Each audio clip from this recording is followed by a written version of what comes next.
Blood stained the silk of her dress, not from champagne, not from accidents, but from hands that refused to hear the word no. Lily Dawson crouched in a storage room while Manhattan's elite danced floors above, her breath shallow, her body screaming. She had two choices: speak the truth and lose everything, or bury it deep and survive another day. But when Victor Hale, the man whose very name made powerful men flinch, opened that door and saw her broken face, the choice was ripped from her hands. What happened next would shatter lives, topple empires, and ignite something neither of them could control. If you're hooked, stay until the end. Hit that like button and comment your city so I can see how far Lily's story travels. The champagne flutes caught the light like tiny prisms, scattering fragments of gold across the ballroom floor. Lily Dawson moved through the crowd with practiced invisibility, her clipboard pressed against her chest like armor, her smile fixed and professional.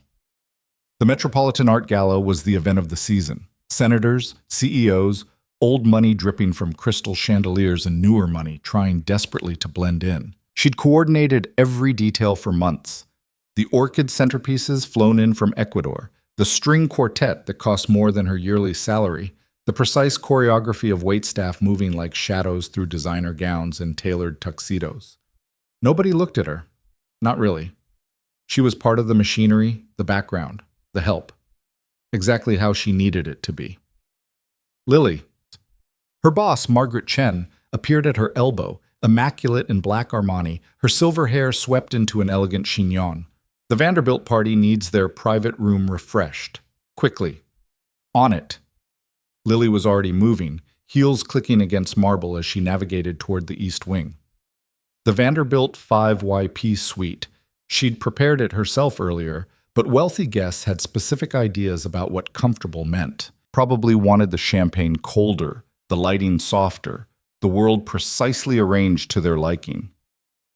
The corridor outside the ballroom was quieter, the music fading to a pleasant hum. Lily's reflection flickered in the gilt-framed mirrors lining the walls. 26 years old, dark hair pulled into a sensible bun, minimal makeup, a figure hidden beneath the shapeless black uniform all event staff wore. Invisible, forgettable, safe. She pushed open the door to the VIP suite and froze. Ryan Caldwell stood by the bar, his bow tie loosened, his jacket discarded on a velvet chair. Not alone. She'd expected a whole party. Just him. His eyes tracked her entry with the lazy confidence of someone who'd never been denied anything in his life. 30-something, trust fund golden, that particular brand of handsome that came from generations of genetic selection and expensive orthodontia. Oh. Lily's hand tightened on her clipboard. I'm sorry, I thought.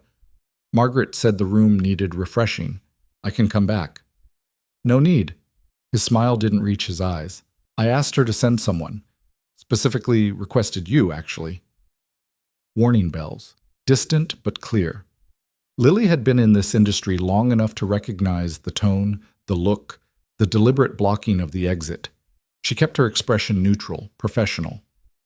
Is there something you need? I can have bottles sent up, or close the door. I really should keep it open. Fire codes. Close the door. Not a request anymore. The smile had vanished entirely. Lily's throat went dry. She thought of her mother, 3 floors up in a hospital bed across town, insurance maxed out, medical bills stacking like cordwood. She thought of this job, the best she'd ever had, the only thing keeping them afloat. She thought of all the times she'd swallowed her pride, endured wandering hands and inappropriate comments, survived by staying small and quiet, and utterly, completely invisible. Mr. Caldwell, I have other responsibilities. He crossed the distance between them in 3 strides. His hand caught her wrist, fingers crushing, and Lily's clipboard clattered to the floor. The world narrowed to his breath on her face, whiskey sour and hot, to the pressure of his grip and the sickening realization that she'd miscalculated, that this wasn't just uncomfortable. This was dangerous. You know who my father is? His voice dropped to something intimate and vicious. You know what happens to people who embarrass my family? Please. The word escaped before she could stop it. Please, I'll scream. Scream? He laughed, actually laughed, Sweetheart, these walls are soundproofed. That's the whole point of VIP rooms. Privacy. What happened next blurred into fragments. His other hand fisting in her hair. Her knee coming up, connecting with nothing because he'd anticipated it. Because men like him had done this before. The sharp crack of her head against the wall. His weight, crushing. The taste of copper in her mouth. Her nails raking across his face. Finally drawing blood. And his backhand splitting her lip open. Then the door opening. Voices, sharp and commanding. Security? Someone from the event? Ryan released her so suddenly she crumpled against the wall, gasping, and when she looked up through the haze of pain, two men in dark suits were pulling him backward. Professional, efficient, not security, something else. The fuck? Ryan started, but one of the men leaned in and whispered something that made all the color drain from his face. They escorted him out. The door clicked shut. Silence rushed in like water filling a sinking ship. Lily's hands shook so violently she couldn't stand. Blood dripped from her split lip onto her uniform. Her scalp throbbed where he'd yanked her hair. Her wrist was already swelling, fingerprint bruises blooming purple-black against her skin. She needed to move, needed to get out, needed to report this or run or something, but her legs refused to cooperate. The storage room. The thought came from somewhere deep in her survival instinct. There was a storage room 3 doors down, where they kept extra linens and supplies. Small, dark, safe. She crawled more than walked, leaving her clipboard behind, not caring about the smears she was probably leaving on the marble. The storage room door was blessedly unlocked. She pulled herself inside, shut the door, and finally, let the sob building in her chest break free. It came out silent. She'd learned a long time ago how to cry without making sound. Time stopped meaning anything. 5 minutes or 50, she couldn't tell. She tried to assess the damage with shaking fingers, lips split, but not badly, bruises forming, nothing broken that she could feel. Fixable. Hideable. She could clean up in the staff bathroom, tell Margaret she felt sick, slip out the service entrance. Nobody would know. Nobody had to know. The door opened. Lily's head snapped up, terror flooding fresh and sharp. But it wasn't Ryan. It wasn't security. It was a man she'd seen exactly twice before. Both times from across crowded rooms, both times preceded by a wave of sudden tension that rippled through every important person in his vicinity. Victor Hale. Even in the dim emergency lighting of a storage room, he was striking. Not handsome in the conventional sense. His features were too sharp, too severe, carved from something harder than ordinary bone. Tall, broad-shouldered, wearing a suit that probably cost more than her car. Dark hair swept back from a face that could have been 30 or 50. It was impossible to tell. But his eyes, pale gray, unsettlingly calm, fixed on her with an intensity that made her want to disappear into the shelves of linens behind her. He didn't say anything, just looked at her, huddled on the floor, blood on her face, uniform torn at the shoulder, one shoe missing. I'm fine. The lie came automatically. Just needed a minute. I'll get back to work. Victor Hale stepped inside and closed the door behind him. The storage room was small. His presence made it feel microscopic. He crouched down, bringing himself to her eye level, and Lily found herself unable to look away. Who? His voice was quiet, controlled, but underneath it, something else vibrated, something that made the hair on the back of her neck stand up. Nobody. I fell. It's clumsy. I should have been more careful. Lily Dawson. He said her name like he'd known it for years, not like he'd read it off a guest list somewhere. Event coordinator, 3 years with Chen Premier Events. Mother in Mount Sinai Hospital, Stage 3 treatment. Scholarship to NYU, graduated summa cum laude. Currently living in a rent-controlled studio in Astoria and taking subway transfers that add 40 minutes to your commute because you can't afford the direct route. The blood drained from her face. How do you... I make it my business to know who's in my building during events I attend. He paused, those gray eyes tracking the bruises forming on her wrist, the blood drying on her chin. I'll ask once more. Who? And Lily realized with sudden crystalline clarity that this man wasn't asking out of concern or kindness. This was something else entirely. This was a predator assessing another predator's territory. Why do you care? The question came out sharper than she intended, fear bleeding into anger. I'm nobody. I clean up after your parties and make sure your champagne stays cold. What happens to me doesn't matter to people like you." Something flickered across his face, there and gone so fast she might have imagined it.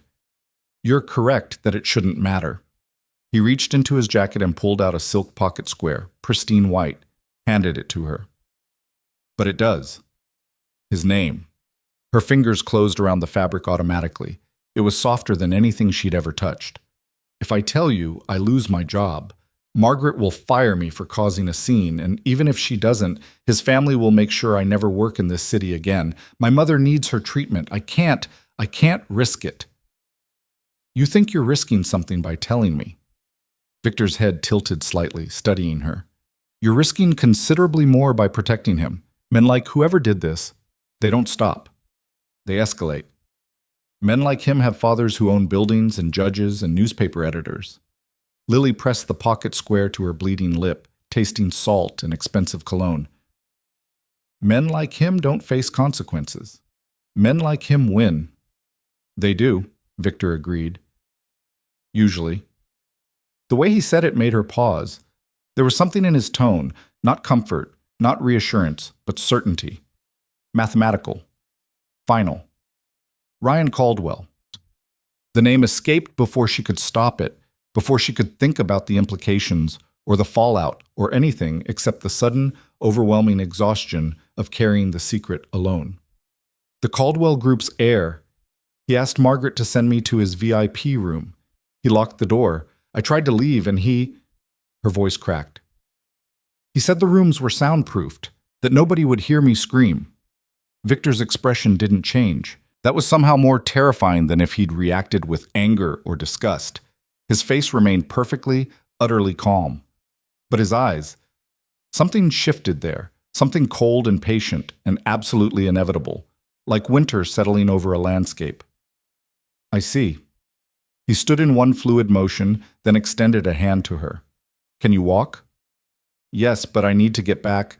"You're going home." Not a suggestion.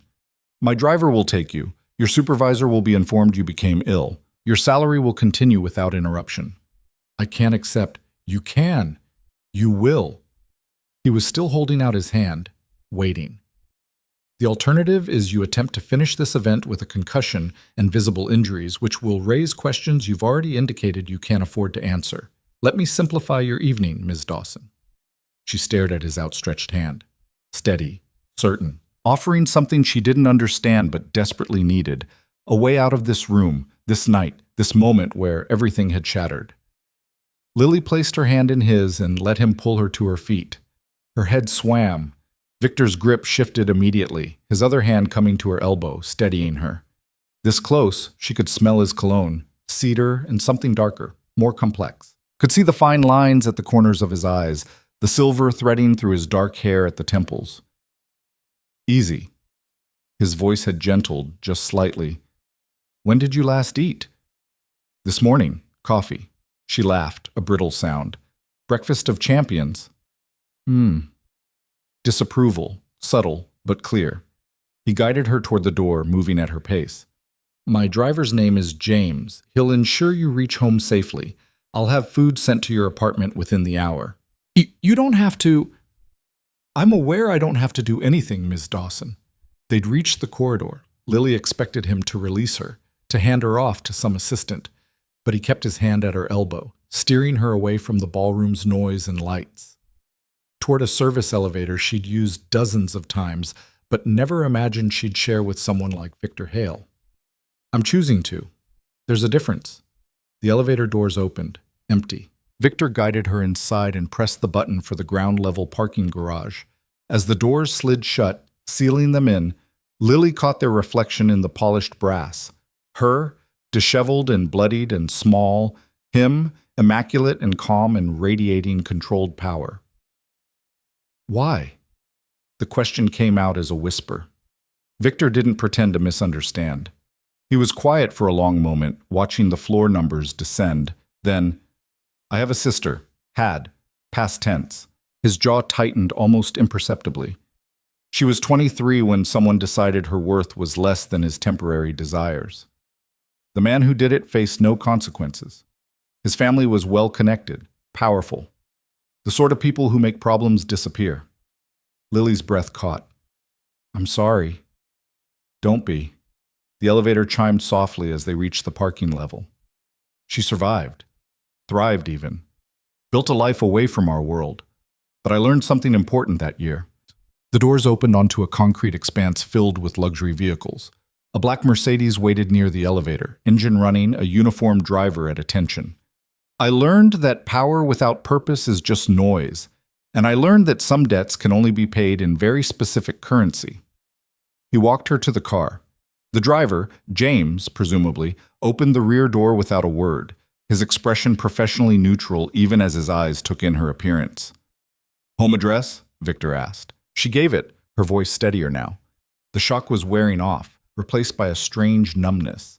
Victor relayed the information to James, then turned back to her. You'll hear from me tomorrow, he said. Not about work, about other matters. What matters? His smile was brief, cold, and didn't reach his eyes. Ensuring tonight's events are properly addressed. Rest, Ms. Dawson. Eat. Lock your door. I'll handle everything else. Before she could respond, he stepped back and James closed the door. The Mercedes pulled away smoothly, leaving Victor Hale standing alone in the parking garage, his hands in his pockets, his expression unreadable. Through the tinted rear window, Lily watched him until they turned a corner and he disappeared from view. Only then did she let herself shake, really shake, the adrenaline finally crashing through her system. She pressed Victor's pocket square to her mouth, still bleeding, still trembling, and tried to make sense of what had just happened. A powerful man had found her broken, had asked for a name, had promised to handle things. She should feel relieved, grateful even. Instead, as the car merged into Manhattan traffic, Lily felt something else entirely. The creeping certainty that she'd just set something in motion she couldn't possibly understand or control. The apartment was exactly as she'd left it that morning, tiny, cluttered with medical bills and textbooks she still couldn't bring herself to throw away, smelling faintly of the vanilla candle she burned to cover the mildew. Lily locked the door behind her, engaged the deadbolt, and made it exactly 3 steps before her legs gave out. She sat on the floor and cried properly this time. Loud, ugly sobs that tore from somewhere deep in her chest. For her mother, sleeping in a hospital bed across town, blissfully unaware. For herself, and the invisible target she'd apparently been wearing all night. For the version of her that had walked into the Vanderbilt VIP room expecting nothing worse than entitled rudeness. Her phone buzzed. Margaret. Heard you felt ill. Feel better. We'll discuss tomorrow. Not concerned, not sympathetic, just the vague threat of a discussion that would probably end with her termination, because that's how these things worked. The victim became the problem, the inconvenience, the liability. Another buzz. Unknown number. Food will arrive in 10 minutes. Eat, sleep. Tomorrow will clarify many things. VH Lily stared at the message. How did he have her number? How did he know her address beyond what he'd told his driver? How much did Victor Hale actually know about her life? 10 minutes later, precisely, someone knocked. Lily checked the peephole. A delivery person from a restaurant she'd walked past 100 times but never dreamed of entering. The kind of place where appetizers cost more than her weekly grocery budget. She accepted 3 bags of food through the barely open door, tipped with the only cash she had in her wallet, and spread the containers across her coffee table. Grilled salmon, roasted vegetables, some kind of grain she didn't recognize, fresh bread that was still warm, a bottle of water, and, she laughed despite everything, a chocolate mousse. She ate mechanically, tasting nothing, her body demanding fuel her mind couldn't appreciate. When she finished, she took the hottest shower her ancient water heater could manage, scrubbing until her skin turned pink, until the water ran clear of blood and tears and the ghost of Ryan Caldwell's cologne. In bed, staring at her ceiling's water stains, Lily tried to sleep. She couldn't. Every time she closed her eyes, she saw Ryan's face, felt his hands, heard his laugh. But underneath that, woven through it like a dark thread, was Victor Hale's voice. Tomorrow will clarify many things. What did that mean? What could he possibly do? Ryan's father owned half of Manhattan's commercial real estate. The Caldwell Group had lawyers on retainer who'd made murder charges disappear. Victor was powerful, yes, The whispers about the Hale family suggested connections that ran deep and cold through the city's infrastructure, but even he couldn't just make someone like Ryan Caldwell face consequences. Could he? Lily's phone buzzed again. 2:47 a.m. She almost didn't check it. Margaret. Emergency meeting, office, 8 a.m. Attendance mandatory. Her stomach dropped. This was it. The firing she'd been expecting. Probably Ryan had called in a favor, made up some story about her being unstable or inappropriate, or another message. Victor Hale. Don't go to that meeting. Call in sick. Trust me. She sat up, heart pounding. How did he know about the meeting? Was he monitoring her messages? Her breath came short and fast, panic rising. This was wrong. This was all wrong. She'd made a terrible mistake trusting him, giving him Ryan's name. What if Victor wasn't trying to help? What if he was something worse, something she'd been too desperate and broken to see clearly? I know you're afraid. Another message, appearing as she stared at the screen. You should be, but not of me. Call in sick. Stay home. Watch the news. Everything is already in motion. What's in motion? She typed with shaking fingers. What did you do? 3 dots appeared, disappeared, appeared again. Justice. In the only language men like Ryan Caldwell understand. Then nothing. Lily called him. Straight to voicemail. She typed another message, then deleted it. Tried again. Deleted that too. Finally, as the sky outside her window began to lighten from black to gray, she sent, If you've done something that will hurt my mother's care, if you've made things worse, I will never forgive you. The response came immediately. Your mother's care is secure. Forever. Sleep, Lily. And somehow, impossibly, she did. She woke to her phone ringing. Noon. 6 missed calls from Margaret, 3 from unknown numbers, 2 voicemails. Her head throbbed, her lip was swollen, and her wrist had turned a spectacular shade of purple-black. The voicemail from Margaret was brief and cold. You're terminated, effective immediately. Don't come in for your things. They'll be mailed.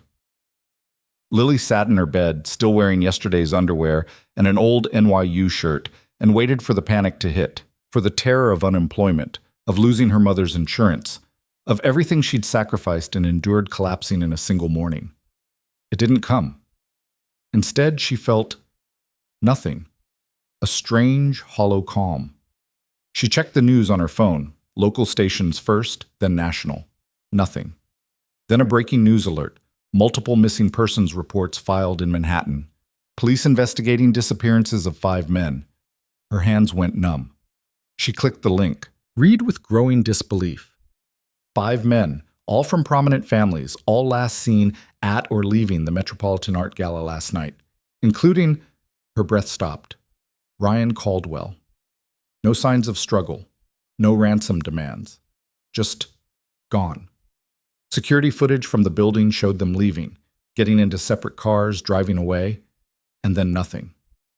5 men disappeared between midnight and dawn. Her phone rang. Victor Hale. She answered without thinking. What did you do? Good afternoon, Ms. Dawson. His voice was warm, almost pleasant, like they were discussing lunch plans, not multiple missing persons. I trust you slept well? What did you do? I addressed a problem. Papers rustled in the background. Several problems, actually. It came to my attention that Mr. Caldwell's behavior last night was not anomalous. There were others, 4 others to be precise, with remarkably similar patterns. I took steps. Steps? Her voice rose. They're missing. The police will find nothing. Certainty, absolute and calm.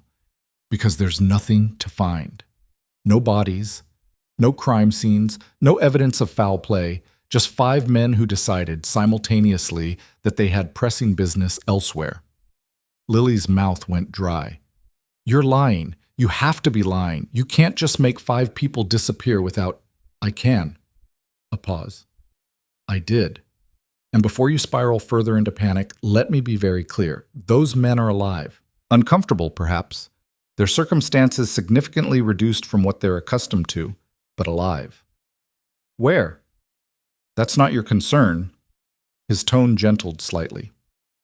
Your concern is your mother's next treatment cycle, which begins Monday at Mount Sinai under Dr. Richardson, the best in her field. Your concern is the direct deposit that will appear in your account this afternoon, covering 6 months of living expenses. Your concern is deciding whether you'd like to continue in event coordination or explore other career paths. I have connections in several industries. She couldn't breathe. I don't want your money. I don't want anything from you. This is insane. You've committed... I don't even know what you've committed, but it's... Justice, Victor interrupted, his voice hardening. I committed justice. Those 5 men have assaulted, harassed, or raped a combined total of 17 women over the past decade. 17. Some were paid off. Some were threatened into silence. All of them were buried under the weight of money and power and family connections. Until last night. Lily pressed her free hand to her mouth, fighting nausea. You could report me, Victor continued, conversational now. Go to the police. Tell them everything. They'd investigate. Maybe they'd even bring me in for questioning, but we both know how that would end. I'd walk out the same day. And you... He let the implication hang. Are you threatening me? No. He sounded almost offended. I'm explaining reality. I'm also offering you a choice. Take what I'm giving you, your mother's health, your financial security, your freedom from fear, or reject it. Refuse the money. Refuse the help. Continue struggling knowing that Ryan Caldwell and men like him are still out there, still hunting, still winning. That's not a choice. It's exactly a choice. And it's more than those 17 women were given. His voice softened again, that strange gentleness returning. I'm not asking you to be grateful, Lily. I'm not asking you to understand or approve. I'm simply telling you that the threat to you is over, permanently. What you do with that freedom is entirely your decision. The line went quiet. Not dead. She could hear him breathing, could hear the faint sounds of an office in the background. Waiting. I need to think, she whispered finally. Of course. Take all the time you need. A pause. For what it's worth, you were right about one thing. What? You are nobody to people like me. Or you were. But you walked into that storage room broken and bleeding and still thinking about your job, your mother, your responsibilities. You prioritized everyone else's needs above your own safety. That kind of strength. He trailed off. That kind of strength is rarer than you think, especially in my world. He hung up before she could respond. Lily sat in her bed, surrounded by yesterday's clothes and half-empty takeout containers, and tried to process what had just happened. 5 men gone. Her mother's treatment secured. Her job gone, but her finances mysteriously stable. And Victor Hale, the cold, feared heir to some empire she didn't fully understand, had just upended her entire life in less than 12 hours. She should call the police, obviously. This was kidnapping at minimum, possibly worse. She should report him, distance herself, pretend last night never happened. Instead, she pulled up her bank account on her phone. The deposit was there, more money than she'd made in 6 months. The memo line read simply, breathing room. Her mother's hospital portal showed an update. Treatment plan revised. All costs covered by Hale Medical Foundation charitable grant. No patient responsibility. Lily put her phone down and stared at her hands. The bruises on her wrist were already fading to yellow-green at the edges. Her lip had stopped bleeding. In a week, maybe 2, there'd be no physical evidence that last night had ever happened. But she would remember. Would always remember the sound of the VIP room door locking, the weight of Ryan's hand in her hair, the copper taste of blood. And she would remember Victor Hale, crouching in a storage room, asking for a name with eyes like winter. Men like him win, she'd said. Usually, he'd agreed. Outside her window, Manhattan hummed with its usual chaos. Sirens, car horns, the rumble of the subway beneath her building. The city moving forward, indifferent to 5 missing men or one invisible event coordinator whose world had just tilted on its axis. Lily Dawson pulled her laptop into her lap and opened the news again. Read every article about the disappearances. Studied the photos of the missing men, Ryan's privileged smirk, the other's similar expressions of untouchable confidence. Then she opened a new tab and searched Victor Hale. The results were surprisingly sparse. A few mentions in business journals. Board memberships. Charitable foundations. Nothing scandalous, nothing concrete, just whispers in the margins about influence and reach and the kind of power that didn't need to advertise itself. One article from 5 years ago caught her eye. Hale family matriarch dies in apparent suicide. Investigation closed. She clicked, read. Felt something cold settle in her chest. Elena Hale, Victor's sister, 23 years old. Found in her apartment, overdose, ruled self-inflicted. The investigation had lasted less than a week. I learned that power without purpose is just noise, Victor had said. And I learned that some debts can only be paid in very specific currency. Lily closed her laptop and lay back on her bed, stared at the ceiling and tried to figure out who she was now, in this world where monsters disappeared overnight, and powerful men offered protection with strings she couldn't quite see. Her phone buzzed one more time. Victor Hale. No strings, no obligations, just a chance to breathe. Take it. She read the message 3 times, then, with shaking fingers, typed back, "Thank you." His response came immediately. "Don't thank me yet. This is only the beginning." The days that followed moved with a strange, dreamlike quality. Lily found herself existing in 2 parallel realities, one where she was unemployed and recovering from an assault, another where mysterious deposits appeared in her account, and her mother's medical team suddenly included specialists she'd only read about in medical journals. She didn't leave her apartment for 3 days. Couldn't bring herself to face the city, the people, the questions she'd have no answers for. Instead, she watched the news obsessively, waiting for someone to connect the dots, to trace the disappearances back to the gala, back to her. Nothing came. The missing men's families offered rewards, private investigators were hired. The police held press conferences with increasingly desperate appeals for information. But the trail remained cold, the mystery unsolved, and gradually the news cycle moved on to other tragedies, other scandals. On the 4th day, her mother called. "Lily?" Her voice was stronger than it had been in months, and Lily's throat tightened hearing it. "The doctors here are saying things I don't understand. Something about a foundation covering my treatment. Did you do something?" Lily closed her eyes, pressing the phone tight against her ear. "It's taken care of, Mom. Just focus on getting better." "But how? We couldn't afford—" "It's handled." She kept her voice steady, practiced. "A grant. Medical charity. Don't worry about these details." Her mother was quiet for a long moment, then softly, "You sound different." "I'm tired, that's all." Lily Marie Dawson. Her full name, the one her mother only used when she knew something was wrong. What happened? Everything. Nothing. The end of one life and the beginning of something she couldn't name. "I lost my job," Lily said finally, because that at least was a truth her mother could process. "But I'm figuring things out, I promise." They talked for another 20 minutes, her mother's worry palpable even through the phone line, before a nurse came to take her for treatment. Lily hung up and stared at her apartment walls, feeling the weight of all the lies she'd have to maintain, all the secrets that had taken root in her life like poison ivy. Her phone buzzed. Not Victor this time, but an unknown number. "Ms. Dawson, my name is Grace Chen. I work for Mr. Hale. He's requested a meeting at your earliest convenience. A car will be available whenever you're ready." Lily read the message twice, then typed, "Why?" The response came quickly. "He didn't say. But Mr. Hale doesn't make requests lightly. I'd suggest accepting. She should refuse. Should block the number, delete Victor's messages, pretend the last 4 days had been a fever dream." Instead, she found herself typing, "Tomorrow, 2 p.m. Excellent. The car will arrive at 1:45. Dress comfortably. What did that mean in Victor Hale's world? Lily looked down at her ratty NYU shirt and sweatpants, tried to imagine sitting across from him dressed like this, and laughed. The sound echoed harsh and slightly unhinged in her empty apartment. She needed air, needed to remember what the world felt like beyond these 4 walls. The street outside her building was exactly as she'd left it. Bodegas and laundromats, fire escapes draped with drying clothes, the eternal smell of garbage and exhaust, and someone's cooking wafting from open windows. Familiar. Real. Nothing like the sanitized world of the gala, the VIP rooms, the storage closet where everything had shattered.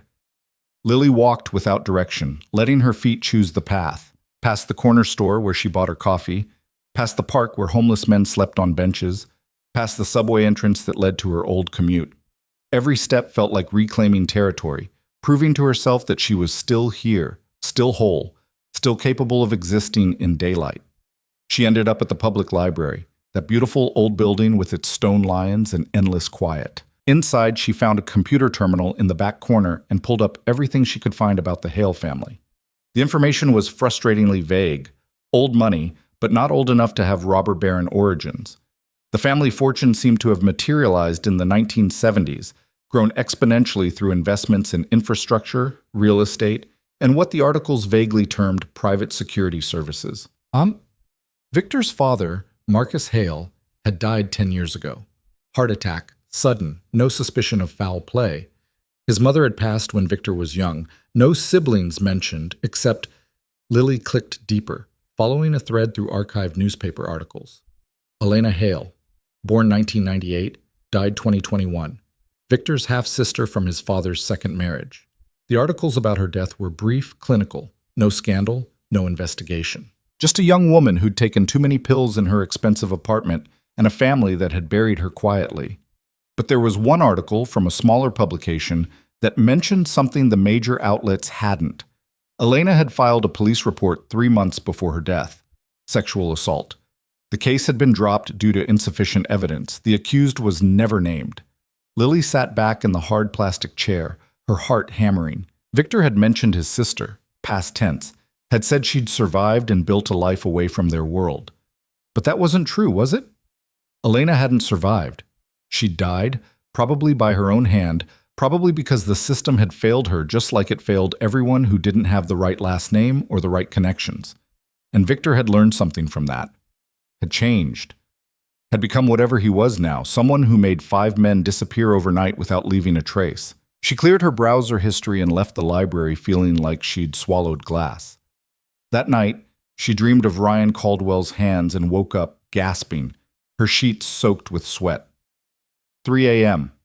Too early to be awake, too late to fall back asleep. She made tea she didn't drink and watched the city lights through her window until dawn broke gray and reluctant over the skyline. At 1:45 p.m. exactly, a black Mercedes pulled up outside her building. Not the same one from the gala night, but close enough to make her hand shake as she locked her apartment door. She'd dressed in jeans and a simple sweater, the nicest things she owned that weren't event coordinator uniforms. Her reflection in the elevator's scratched mirror looked pale, tired, and very young. The driver who opened her door was different from James, a woman this time, middle-aged with kind eyes and a professional demeanor that somehow made Lily feel less like she was being kidnapped. "Ms. Dawson, I'm Sarah. Mr. Hale is expecting you." "Where are we going?" "His office, Midtown." Sarah pulled smoothly into traffic. "Have you eaten? I can stop if you'd like." "I'm fine." A lie. She hadn't eaten since yesterday, but her stomach was twisted too tight to handle food. They drove in silence through Manhattan's afternoon chaos. Lily watched the streets change as they moved from her neighborhood into areas where buildings were taller, cleaner, newer, where people walked with purpose and expensive coffee and designer bags, where someone like her stood out like a stain. The building Sarah pulled up to was sleek glass and steel, all modern lines and intimidating height. Hale Industries, the discreet sign read. Sarah escorted her through a lobby that screamed wealth, marble floors, abstract art that probably cost more than her yearly salary, security that checked her ID twice before letting her through. The elevator required a key card to access the top floor. Sarah used hers, then stepped back. "Mr. Hale is waiting. Grace will meet you up there." The doors closed before Lily could protest. The elevator rose so smoothly she barely felt the movement, just watched the numbers climb, 20, 30, 40, 50. When it finally stopped, her ears popped. The doors opened onto a reception area that was all clean lines and understated luxury. A woman stood waiting, Asian, late 20s, wearing a perfectly tailored suit and an expression of professional warmth. "Ms. Dawson, I'm Grace. Thank you for coming." "I didn't realize I had a choice," Lily said, then immediately regretted the sharpness in her tone. But Grace just smiled slightly. "You always have a choice. Mr. Hale is very particular about that." She gestured towards a hallway. "This way, please." The office was corner suite perfection. Floor-to-ceiling windows overlooking Manhattan, minimalist furniture that probably cost more than her car, and Victor Hale standing with his back to her, hands in his pockets, looking out at his city. He didn't turn when she entered. "Thank you, Grace. Hold my calls." The door clicked shut, leaving them alone. Lily stood awkwardly near the entrance, unsure whether to sit, to speak, to leave. Victor continued staring out the window for another long moment before finally turning to face her. He looked different in daylight. Younger, maybe, or just more human. He'd lost the jacket. Shirt sleeves rolled to his elbows, no tie. Reading glasses perched on his nose that he removed as he studied her. "You look better," he said finally. "The bruises are fading. Makeup helps." She crossed her arms defensively. "Why am I here?" "Because we need to discuss your future." He moved to his desk, gestured to the chair across from it. "Please, sit." "I'd rather stand." "Suit yourself." He leaned against his desk, regarding her with that unsettling calm. "How is your mother?" "Don't." Lily's voice came out harder than she intended. "Don't pretend to care about my mother. This isn't about her. Whatever this is, it's about you and whatever game you're playing." Something flickered in his expression. Approval, maybe. "You're right. Your mother's health is secure regardless of this conversation. The Foundation's support isn't contingent on anything you do or don't do." He paused. "But you're wrong about one thing. I do care. Not in the way you might want or expect, but I care about seeing capable people achieve their potential instead of being crushed under circumstances they didn't create." How noble. The sarcasm felt good, gave her something to hold on to. 5 men disappear and suddenly you're a philanthropist. "I've been a philanthropist for years. Tax benefits aside, it's an efficient way to address systemic failures." He picked up a folder from his desk, held it out to her. "This is yours. Take it." Lily didn't move. "What is it?" "Information about the men who disappeared, about what they did, who they hurt, how many times they got away with it, about the systems that protected them and the people who enabled them." His voice remained level, factual. "You deserve to know exactly who you helped remove from the equation." "I didn't help." "You gave me a name," Victor interrupted. "You made a choice, conscious or not, to trust me with that information. You're complicit, Lily, not legally, perhaps, but morally. You can either own that or spend the rest of your life pretending it didn't happen." She wanted to argue, to deny it, but the words stuck in her throat, because he was right, wasn't he? She'd known, on some level, what giving him Ryan's name would mean, had felt the cold calculation in Victor's questions, the predatory patience. She'd handed him a target, and he'd pulled the trigger. Slowly, she crossed the office and took the folder. Inside were files, 5 of them. Detailed, thorough, the kind of research that took resources and time and access she couldn't imagine. Each man's face stared up at her from printed photographs, and beneath each photo, a list.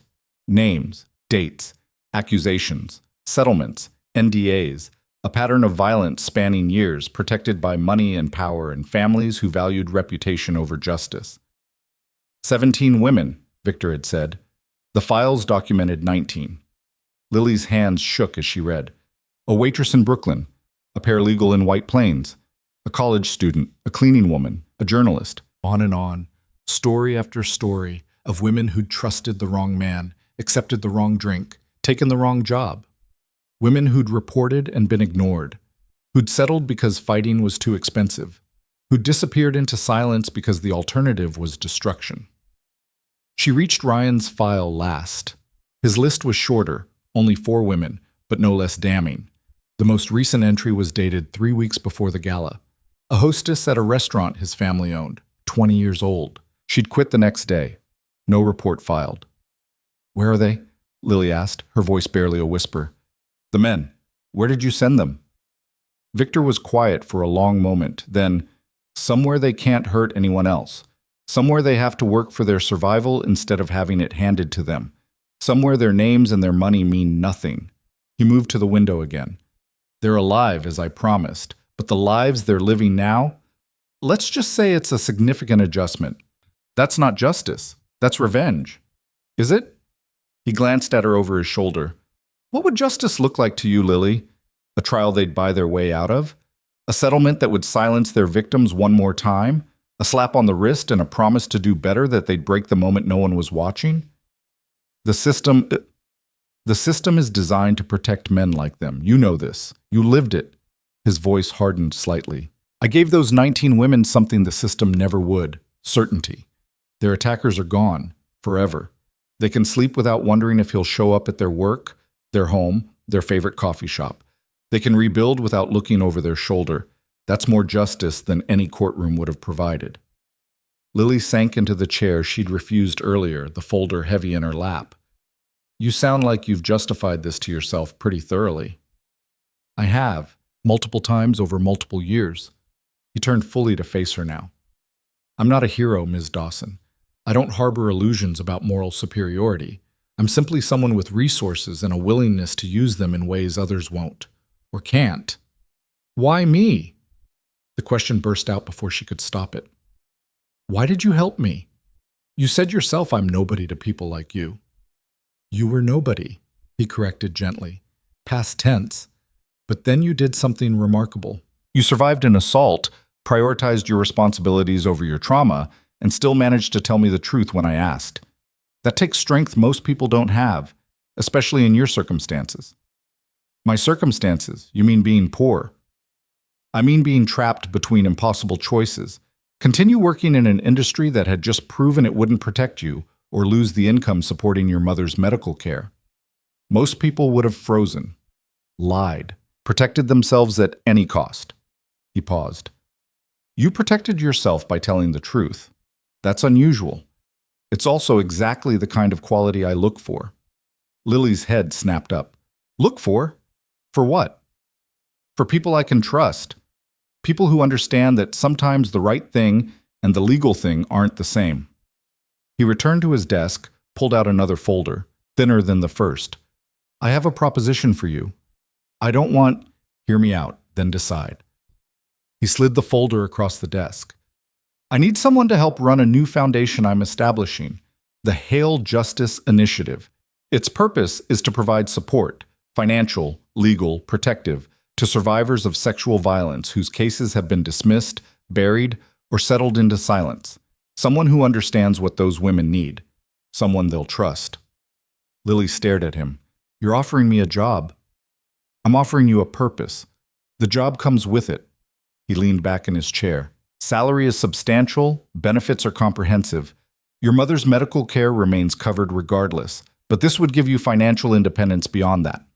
You'd have autonomy over the foundation's operations, access to resources most nonprofits dream of, and the backing of my legal team for cases that require more aggressive intervention. Aggressive intervention? You mean making people disappear? I mean ensuring that survivors aren't re-victimized by systems designed to protect their abusers. Sometimes that requires legal action. Sometimes it requires other approaches. His expression remained neutral. You'd have full discretion over which cases warrant which methods. I trust your judgment. You don't know me well enough to trust my judgment. I know enough. I know you've spent 3 years coordinating events where wealthy people throw away money on flowers and champagne that could feed families for months. I know you put yourself through NYU while working full-time to support your mother. I know you've been surviving on less than $1,500 a month after medical bills. I know you could have sued Chen Premier Events for wrongful termination, but didn't because you understood it would destroy any chance of working in the industry again. He paused. I know you're smart, resilient, and deeply angry at how unfair the world is. Those are exactly the qualities this foundation needs. Lily opened the second folder. Inside was a contract, employment agreement. The salary listed made her vision blur. 6 figures, health insurance, retirement matching, an office in this building, resources that would let her actually help people instead of just sympathizing from a distance.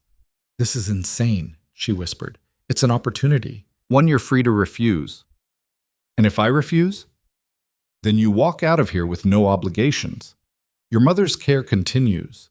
The deposits in your account are yours to keep. We never speak again. His voice gentled. I meant what I said, Lily. No strings. But I hope you'll consider it. You could make a real difference. Help women who are exactly where you were a week ago, broken, bleeding, and convinced the world doesn't care. She thought about the 19 names in the first folder, thought about the hostess who'd quit her job and probably blamed herself, thought about all the women she'd never meet, never know about, who were living with the weight of violence they couldn't escape and systems that wouldn't help. "I need time," she said finally. "Of course. Take a week. 2, if you need it." He stood, extending his hand. "Grace will give you her direct number. Call when you've decided." Lily stood too, leaving his hand hanging in the air between them. "The men, the 5 who disappeared. Tell me they're suffering." Victor's expression shifted into something cold and satisfied. "Every single day." "Good." She took his hand then, felt the firm grip, the warmth of his palm against hers. "I'll call you in 3 days." She left his office with both folders tucked under her arm, her mind racing, her heart pounding. Grace handed her a business card as she passed, embossed, expensive, with a personal cell number written on the back in elegant script. In the elevator, descending from the 50th floor back to ground level, Lily finally let herself feel the weight of what had just happened. Victor Hale had offered her a way forward, not a rescue. She was beginning to understand he didn't do rescues. An opportunity. A chance to take everything that had broken her and forge it into something that could help others. But it came with a price. Complicity. Acceptance that justice sometimes wore a mask and operated outside the law. Willingness to look at men like Ryan Caldwell and feel satisfaction in their suffering instead of moral superiority in their prosecution. The elevator doors opened. Sarah was waiting by the car, professional smile in place. "How did it go?" "I'm not sure yet," Lily said honestly. The drive back to her apartment felt shorter, or maybe she was just lost in thought. When Sarah dropped her off, Lily climbed the stairs to her floor in a daze, let herself into her apartment, and spread both folders across her coffee table. 19 women. 19 stories of pain and silence and systems that failed them. She could help. Could use Victor's resources and reach to give them something the law never would. But she'd have to accept that helping meant operating in gray areas, meant making choices that would keep her awake at night, meant becoming part of Victor Hale's world, with all its darkness and necessary evils. Her phone rang. Her mother again. "Hey, Mom." "Lily, sweetheart, I just met Dr. Richardson. She says..." Her mother's voice cracked with emotion. "She says there's real hope now, that the new treatment could put me in remission. How is this possible?" Lily closed her eyes, thought about Victor Hale's calm certainty, his willingness to do what others wouldn't, his sister who died because the system failed her. "Someone decided to help," she said quietly. "That's all." They talked for an hour, her mother's optimism infectious and heartbreaking. When they finally hung up, Lily sat in the gathering dark of her apartment and made her decision. She called Grace Chen's direct number. "Ms. Dawson?" Grace answered on the first ring. "Tell Victor I accept. I'll start as soon as he needs me." There was a brief pause, then quiet satisfaction in Grace's voice. "He'll be pleased. Can you come in Monday morning? 9 a.m. We'll handle all the paperwork and get you set up." "Monday's fine," Lily paused. "Grace, the women in those files, the 19, does he help them too, beyond making their attackers disappear?" "Every single one," Grace said softly. "Medical care, therapy, job placement if needed, legal support, whatever they need to rebuild. Mr. Hale doesn't do half measures." Lily's throat tightened. "Thank you for telling me." "See you Monday, Ms. Dawson. Welcome to the team." The call ended. Lily sat in the dark, surrounded by files documenting violence and the cold mathematics of Victor Hale's justice, and wondered what kind of person she was becoming. But then she thought about the hostess who'd quit, the paralegal, the college student, all the women who'd been hurt and forgotten, and she thought maybe, just maybe, becoming someone who could help them was worth the cost. Her phone buzzed one last time that night. Victor Hale. "Thank you for trusting me.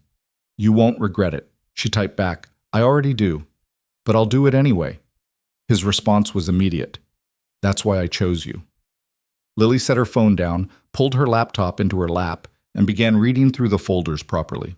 Every name, every story, every detail of suffering and silence. If she was going to do this, really do this, she needed to understand the scope of what she was fighting. By the time dawn broke over Manhattan again, she'd read all 19 files twice. committed the names to memory, made notes about patterns, about the systems that had failed, about what these women would need to truly heal. And somewhere in those quiet hours, Lily Dawson stopped being a victim trying to survive and became something else entirely. Someone with purpose, resources, and a cold understanding that sometimes the only way to fight monsters was to have a monster on your side. Monday morning arrived gray and cold. Lily dressed carefully, professional but not expensive, competent but not threatening. She took the subway into Midtown, walked the last 3 blocks to Hale Industries, and rode the elevator to the 50th floor with her heart in her throat. Grace met her with coffee and a warm smile. "Ready?" "No," Lily admitted, "but let's do it anyway." The office they'd prepared for her was smaller than Victor's, but still impressive. Windows overlooking the city, a desk that probably cost more than her monthly rent, computers and phones and resources she'd never dreamed of having access to. Grace walked her through security protocols, introduced her to the legal team, explained the foundation structure and funding. Victor appeared around noon, leaning in her doorway with his hands in his pockets. "Settling in?" "It's overwhelming." Lily gestured at the stacks of files Grace had left for her to review. "There's so much." "Start small. One case at a time. One woman at a time." He stepped into her office, picked up the photo frame Grace had placed on her desk. Empty, waiting for her to fill it. "You'll find your rhythm. And when I don't, when I make mistakes, then we fix them, together." He set the frame down carefully. "This isn't a test, Lily. I'm not waiting for you to fail. I chose you because I believe you can do this. Trust that judgment, even if you don't trust yourself yet." She wanted to argue, to list all the reasons she was unqualified, unprepared, wrong for this. But his expression was calm, certain, the same look he'd had in the storage room when he'd asked for Ryan's name. "Okay," she said finally. "I'll try." "That's all I ask." He turned to leave, then paused. "Lily, thank you for choosing this, for choosing to help instead of turning away. It matters more than you know." He left before she could respond. Lily sat at her new desk, in her new office, surrounded by files of women who needed help. She now had the power to provide. Outside her window, Manhattan sprawled in all its complicated glory, beautiful and brutal, full of predators and prey, and people like her who'd somehow found themselves with the resources to shift that balance. She opened the first file, read the name, made her first call as director of the Hale Justice Initiative, and began the work of turning her pain into purpose. The woman on the other end of the line was crying before Lily even finished introducing herself. "I don't understand," she said, her voice thick with confusion and something that sounded dangerously close to hope. "Why would someone want to help me? That was 2 years ago. Everyone told me to move on." Lily gripped the phone tighter, staring at the file open on her desk. Sarah Mitchell, 24. Nursing student who'd been assaulted by a attending physician during her clinical rotation. She'd reported it. The hospital had conducted an internal investigation that concluded insufficient evidence. The doctor still worked there. Sarah had switched programs, moved cities, accumulated debt she'd never escape. "Because what happened to you matters," Lily said quietly, "and because you deserved better than you got. The Hale Justice Initiative exists to provide support that should have been there from the beginning." "Support how? I mean, I appreciate the call, but I've already been through therapy. I've already tried reporting again. Nothing changes. Men like Dr. Patterson don't face consequences." "They do now." Lily heard the edge in her own voice, recognized it as something she'd learned from Victor.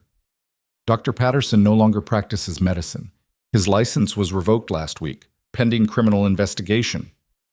The silence on the other end stretched so long Lily thought the call had dropped. Then, how?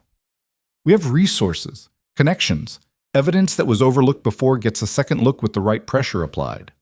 Lily kept her voice professional, warm. Didn't mention that Victor's legal team had found 3 other victims willing to testify once they knew they'd be protected. Didn't mention the private investigator who'd uncovered Patterson's pattern of misconduct spanning 15 years. "What matters is that he won't hurt anyone else. And we'd like to help you rebuild. There's a fund available for completing your nursing degree. No strings. No repayment required." Sarah started crying harder. "I don't know what to say." "You don't have to say anything. Just take care of yourself. Grace Chen, our coordinator, will reach out with details. Lily paused. Sarah, you were right to report. You were right to speak up. The system failed you, but that failure wasn't your fault. Thank you, Sarah whispered. I didn't think anyone cared. Someone always cares. Sometimes it just takes time to find them. After the call ended, Lily sat back in her chair and let out a long breath. One conversation, one woman's life shifted slightly back toward justice. It wasn't enough, would never be enough to balance the scales. But it was something. Grace appeared in her doorway, tablet in hand. How did it go? She cried. Lily rubbed her eyes. They all cry. That's because most of them have spent months or years being told their pain doesn't matter. Hearing that someone believes them, that someone's willing to help. Grace shrugged. It's overwhelming, in a good way. Is it always like this? Lily gestured at the stack of files that seemed to grow daily instead of shrink. Does the work ever feel like it's making a dent? Yes and no. Grace settled into the chair across from Lily's desk. You'll help dozens, maybe hundreds of women. You'll see real change in individual lives. But the systems that created these situations? Those are harder to shift. Victor's been at this for 5 years. He's made progress, but it's incremental. 5 years. Since his sister died. Lily had pieced together enough to understand that Elena's death had been the catalyst, the moment Victor had decided his wealth and power needed a purpose beyond accumulation. Does he ever talk about her? Elena? Grace's expression softened. Not often, but she's why we're all here, why this foundation exists, why Victor is the way he is. She paused. He was different before she died. Colder. More focused on business than people. Elena's death broke something in him, but it also built something new, something better, I think. Better. Lily thought about 5 missing men, about Victor's calm certainty that their suffering was justified. I'm not sure I'd use that word. Neither would he, probably, but he's honest about what he is. That counts for something. Grace stood. Speaking of Victor, he wanted me to let you know he's hosting a dinner tonight. Small gathering, people involved in similar work. He'd like you to attend. Lily's stomach dropped. I don't do well at fancy dinners. I spent 3 years serving them, not attending them. This isn't fancy. It's Chinese takeout in the conference room with people who actually care about making a difference. Wear jeans. Bring your questions. Grace smiled. 7 p.m. I'll send you the details. After Grace left, Lily tried to focus on the next file, but her mind kept drifting to the idea of dinner with Victor and his colleagues. What did people who operated in the gray spaces of justice talk about over takeout? What kind of person chose this work, knowing it meant bending or breaking rules most people considered sacred? She found out that evening. The conference room had been transformed from its usual corporate sterility into something almost cozy. The massive table was covered in takeout containers. The overhead lights dimmed in favor of softer lamps, and 6 people sat scattered around in casual clothes that would have scandalized any actual board meeting. Victor sat at the head of the table in jeans and a simple black sweater, looking more human than Lily had ever seen him. He stood when she entered, that slight smile touching his face. Lily, glad you could make it. Everyone, this is Lily Dawson, our new director of the Justice Initiative. The introductions blurred together. Marcus, a former prosecutor who'd quit in disgust after watching too many cases dismissed. Jennifer, a trauma therapist who specialized in assault survivors. David, who ran a similar foundation in Chicago focused on domestic violence.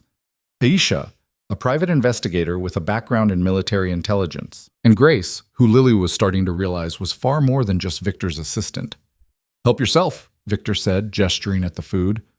We're informal here. No hierarchy. Just people trying to do difficult work. Lily filled a plate with lo mein and dumplings, settled into a chair near the middle of the table, and tried to feel less like an imposter. These people had years of experience, credentials, networks. She had a week on the job and a trauma she was still processing. So, Marcus said, studying her with sharp eyes that probably missed nothing, Victor says you came to this work through personal experience. If you don't mind me asking, what made you decide to take the job instead of walking away? Every eye turned to her. Lily set down her chopsticks, took a breath. Because walking away meant letting what happened to me be meaningless. This way, at least it serves a purpose. Jennifer nodded slowly.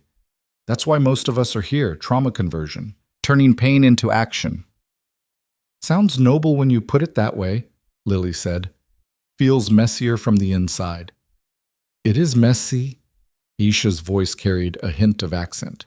British, maybe. Anyone who tells you this work is clean is lying or delusional. We operate in spaces the law won't touch, help people the system abandoned. That requires flexibility others might call compromise. Compromise, Lily repeated. Is that what we're calling it? Victor's expression sharpened with something like approval. What would you call it? I don't know yet. I'm still figuring out how I feel about methods that include making people disappear. She met his gaze steadily. You offered me this job because you said I understood that sometimes the right thing and the legal thing aren't the same, but I'm not sure I've made peace with where that line actually falls. Good, David said unexpectedly. The day you make complete peace with it is the day you should quit. This work requires moral discomfort. Certainty is dangerous. Marcus raised his beer bottle in agreement. I spent 15 years as a prosecutor, absolutely certain I was one of the good guys. Then I watched a judge dismiss a rape case because the victim had been drinking. The defendant's father played golf with that judge. The certainty died that day. How do you live with it? Lily asked quietly. Knowing what you know. Seeing what you've seen. How do you not become as corrupt as the systems you're fighting? We probably are corrupt by someone's definition, Jennifer said with a slight smile.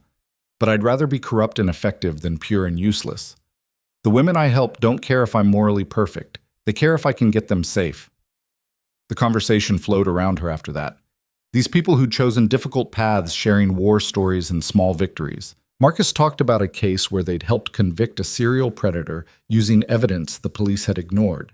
Jennifer described a group therapy program funded by Victor's Foundation that was showing remarkable results.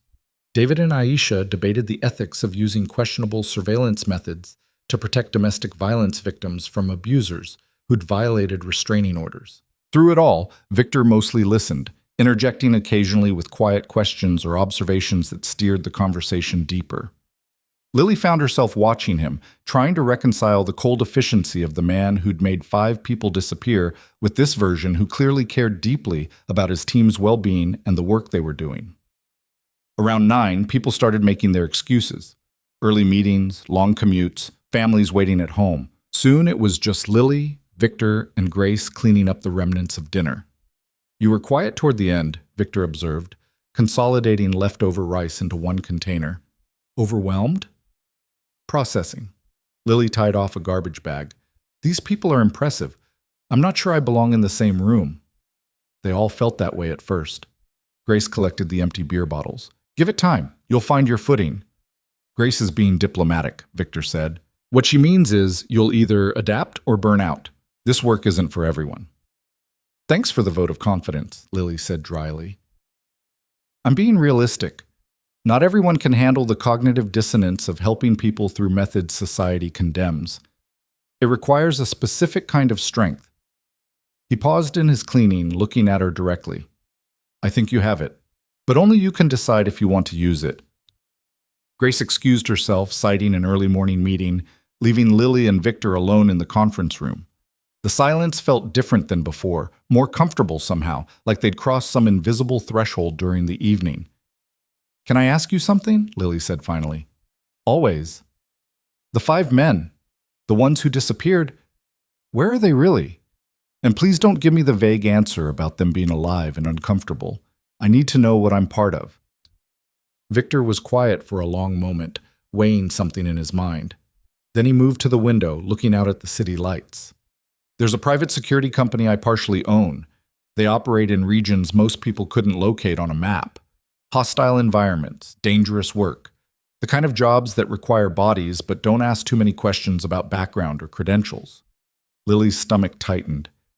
You sent them to war zones. I sent them to places where their privilege and their names mean nothing, where they have to earn their survival through actual work instead of inherited wealth, where the women around them are armed and wouldn't hesitate to kill them if they stepped out of line. He turned back to face her. They're guarding supply convoys through insurgent territory. living in barracks with no air conditioning, eating rations, sending their paychecks to the women they assaulted as restitution. They're alive. They're just living very different lives than before. That's... Lily struggled for words. That's insane. What if they escape, come back, tell someone? They won't. The contracts they signed are ironclad. The remote locations make escape essentially impossible. And even if they did somehow make it back to the States, what would they say? That they were kidnapped and forced to work overseas? By whom? With what evidence? They all left the gala of their own volition. Security footage shows it. They withdrew cash from ATMs the next day in different locations, sent emails to family about sudden business opportunities abroad.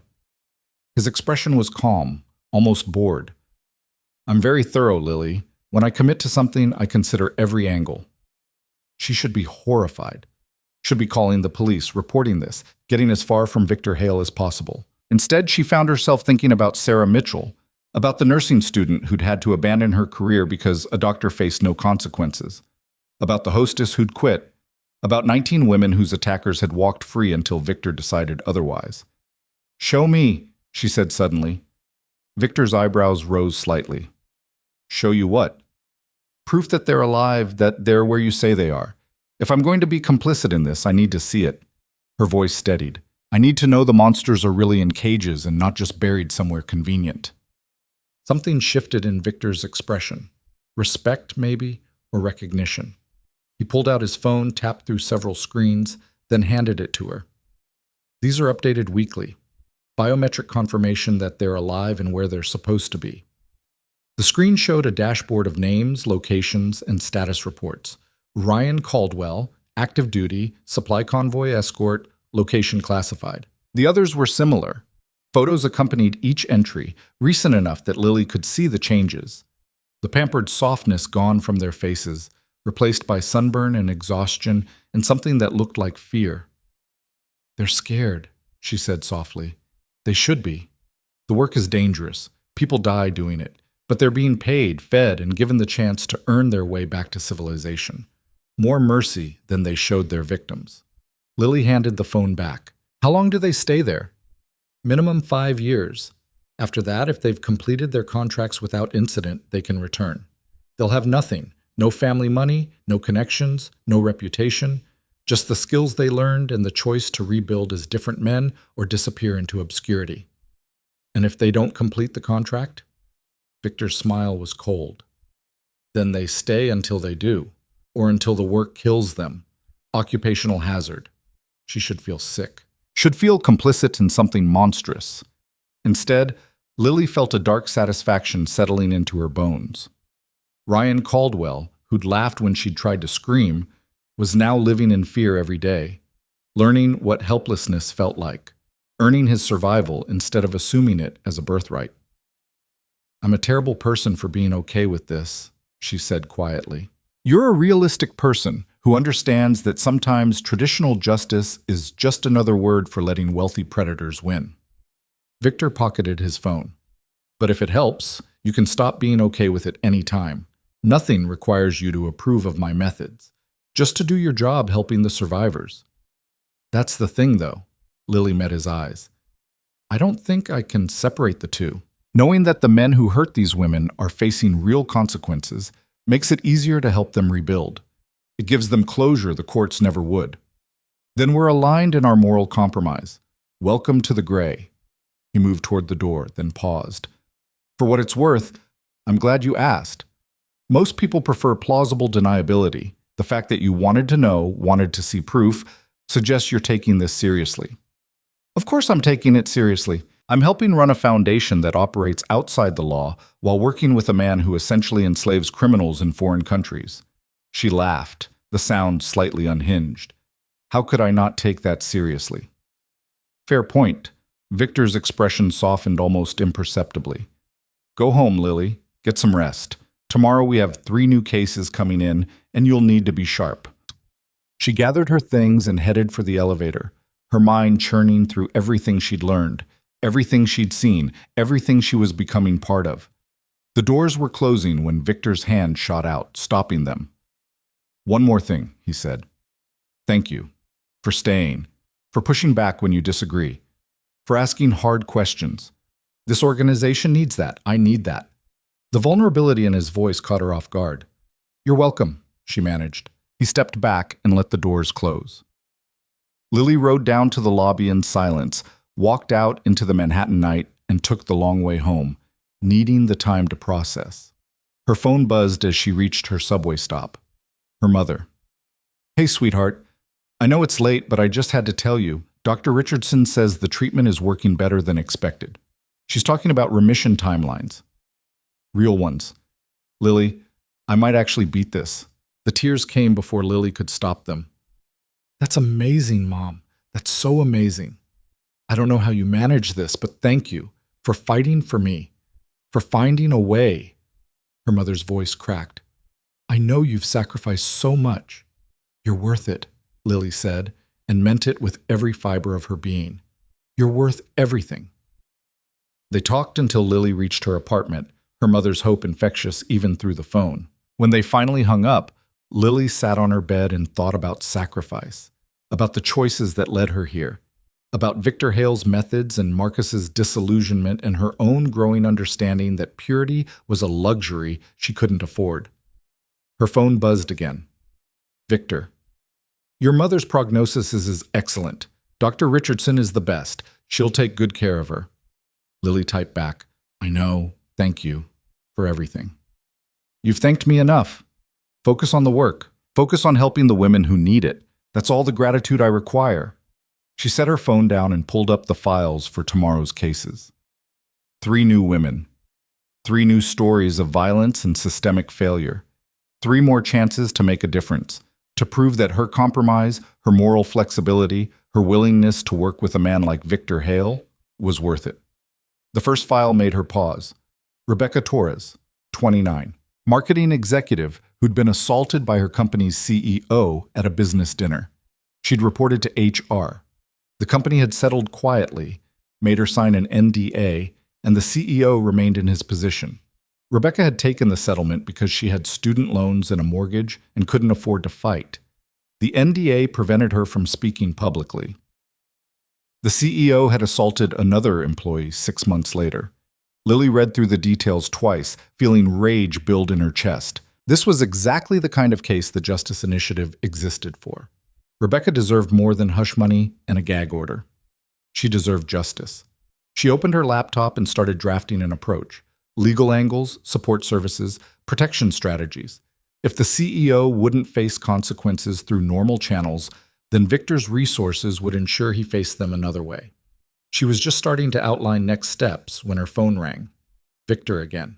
She answered with a slight smile. If you're checking up on me, I'm already working. I'm not checking up. I'm warning you. His voice was tight in a way she'd never heard before. There's been a development. Ryan Caldwell's father has started asking questions, hired a private investigator to track his son's movements after the gala. The warmth drained from Lily's body. How much does he know? Nothing concrete yet, but he's persistent and well-funded. It's only a matter of time before the investigator starts looking at connections between the 5 missing men, starts noticing they all attended the same event. What do? We stay calm. My legal team is already working on creating additional layers of misdirection. But Lily, I need you to be prepared. If this goes sideways, if Caldwell manages to trace anything back to you or the Foundation, you need to distance yourself immediately. I won't let you go down with me. I'm not running. The words came out fierce, certain. If this falls apart, we face it together. I'm in this now. Completely. Victor was quiet for a long moment. You realize what you're saying. If we're exposed, you'll face criminal charges, conspiracy at minimum, possibly accessory to kidnapping. Your life will be destroyed. My life was already being destroyed. At least this way, it means something. She gripped the phone tighter. I'm not afraid of Caldwell or his investigator. We did the right thing. Those men deserved what they got. The legal system won't see it that way. The legal system failed me and 19 other women. I don't particularly care what it thinks. She paused. What do you need me to do? Nothing yet. Just be aware. Be careful. Don't discuss the disappearances with anyone outside our immediate circle. His voice softened slightly. And Lily, thank you for not running. It means more than you know. After he hung up, Lily sat in the dark of her apartment and felt the weight of the choice she'd just made. She could have taken the out Victor offered, could have claimed ignorance, distance, plausible deniability. Instead, she'd bound herself more tightly to him and his methods, and the inevitable consequences. But she didn't regret it. Not when she thought about her mother's improving health, about Sarah Mitchell finishing her nursing degree, about Rebecca Torres getting the justice she deserved. This was the price of making a difference. This was what choosing purpose over safety looked like. She went back to Rebecca's file and worked until dawn, building a case strategy that would either save a woman's career or blow up in all their faces. When her alarm went off at 7, she showered, dressed, and headed back to the office with a clarity she hadn't felt since before the gala. Grace was already there, looking tired but determined. Victor briefed me on the Caldwell situation. We're implementing enhanced security protocols, nothing traceable back to you or the Foundation. I'm not worried about me. I'm worried about the other women. If this investigation exposes them, if their attackers' families come after them for revenge, Victor's already arranging protection, enhanced security for anyone who might be at risk. He's not going to let them become collateral damage. Lily nodded, then handed Grace the strategy she'd developed overnight. Rebecca Torres. I want her case prioritized. The CEO needs to face consequences before he hurts someone else. Grace scanned the document, eyebrows rising. This is aggressive. You're essentially proposing we force him out of his own company. He used his position of power to assault employees and silence them with money. Yes, I'm proposing we remove that power. Is it doable? With Victor's connections and the evidence we can gather? Absolutely. Grace looked up with a slight smile. You're learning fast. I have a good teacher. Lily settled into her desk chair, pulling up the rest of the day's schedule. What else do we have? They worked through the morning in focused intensity, Grace coordinating with the legal team while Lily reached out to new cases. Each call was difficult in its own way, but also strangely empowering. She was finally able to tell survivors that their pain mattered, that someone was willing to fight for them, that justice might be slow, but it was coming. Around noon, Victor appeared in her doorway. Walk with me. They took the elevator down to street level and walked through the lunch crowd, 2 people among thousands, anonymous and unremarkable. Victor didn't speak until they'd turned into a quieter side street. Caldwell's investigator made contact with someone from the gala, a waiter who remembered seeing Ryan go into the VIP room, remembered you going in shortly after. He said it calmly, factually, but Lily felt her heart rate spike. What did he tell them? That you came out 20 minutes later looking upset, that you disappeared into a storage room, that I found you there shortly after. Victor's jaw tightened. The investigator is building a timeline. He's smart enough to realize something happened in that room, and he's starting to ask why I took such personal interest in a random event coordinator. So he thinks we're connected, that I'm involved somehow. He's working toward that conclusion. It's only a matter of time before he figures out you gave me Ryan's name, before he realizes I had motive and opportunity to do something about it. Lily's mind raced. Can you pay him off, make him go away? I could, but that would confirm his suspicions. Innocent people don't pay investigators to stop investigating. Victor stopped walking, turned to face her. I need to know if you're truly ready for this. Because once the questions start, they won't stop. Your life will be examined. Your history, your relationships, your finances. Every decision you've made since the gala will be scrutinized. She thought about her mother, safe in her hospital bed with the best care money could buy. About Sarah Mitchell and Rebecca Torres and all the women who needed help the Justice Initiative could provide. About the dark satisfaction she'd felt seeing Ryan Caldwell's photo, sunburned and scared, in that dashboard of consequences. I'm ready, she said steadily. Whatever comes, I can handle it. Victor studied her face for a long moment, then nodded. Then we proceed as planned. We do our work. We help the women who need it, and we trust that we've covered our tracks well enough to withstand scrutiny. And if we haven't? His smile was sharp, cold, and absolutely certain. Then we fight, and we win, because losing isn't an option when this much is at stake. They walked back to the office in silence, Lily's mind already preparing for the storm she could feel gathering on the horizon. The investigator would keep digging. Questions would be asked. Pressure would build. But she'd faced worse than questions. She'd faced Ryan Caldwell's hands and his laughter, and the crushing certainty that no one would help her. This time she wasn't alone. This time she had resources, power, and a man willing to burn the world down to protect what mattered. This time she was ready for the fight. The investigator's name was Thomas Brennan, and he showed up at Lily's apartment building on a Tuesday morning 3 weeks after Victor's warning. She was leaving for work when she found him waiting by the entrance, a middle-aged man in an unremarkable suit with the patient eyes of someone who'd spent years watching people lie. "Ms. Dawson?" He didn't move to block her path, just stood with his hands in his pockets, unthreatening but unmistakably purposeful. "I'm hoping you have a few minutes to talk." Lily's heart slammed against her ribs, but she kept her expression neutral. Victor had prepared her for this. Stay calm, admit nothing, volunteer nothing. "I'm on my way to work. You'll have to make an appointment." "I tried. Your office said you weren't taking meetings with anyone outside approved contacts." His smile was mild, professional. "I represent the Caldwell family. I'm investigating the disappearance of Ryan Caldwell. I understand you worked the Metropolitan Art Gala the night he went missing." "I worked that event, along with about 40 other staff members. I don't remember seeing Mr. Caldwell specifically." The lie came easily, mechanically, exactly as she'd practiced. "That's interesting, because a waiter remembers you going into the Vanderbilt VIP suite around 10:30 that evening, the same suite Ryan had reserved. He remembers you coming out looking distressed." Brennan's voice remained pleasant, conversational. "He also remembers Victor Hale finding you in a storage room shortly after." "I felt ill. Mr. Hale was kind enough to arrange transportation home. If that's suspicious to you, I can't help you."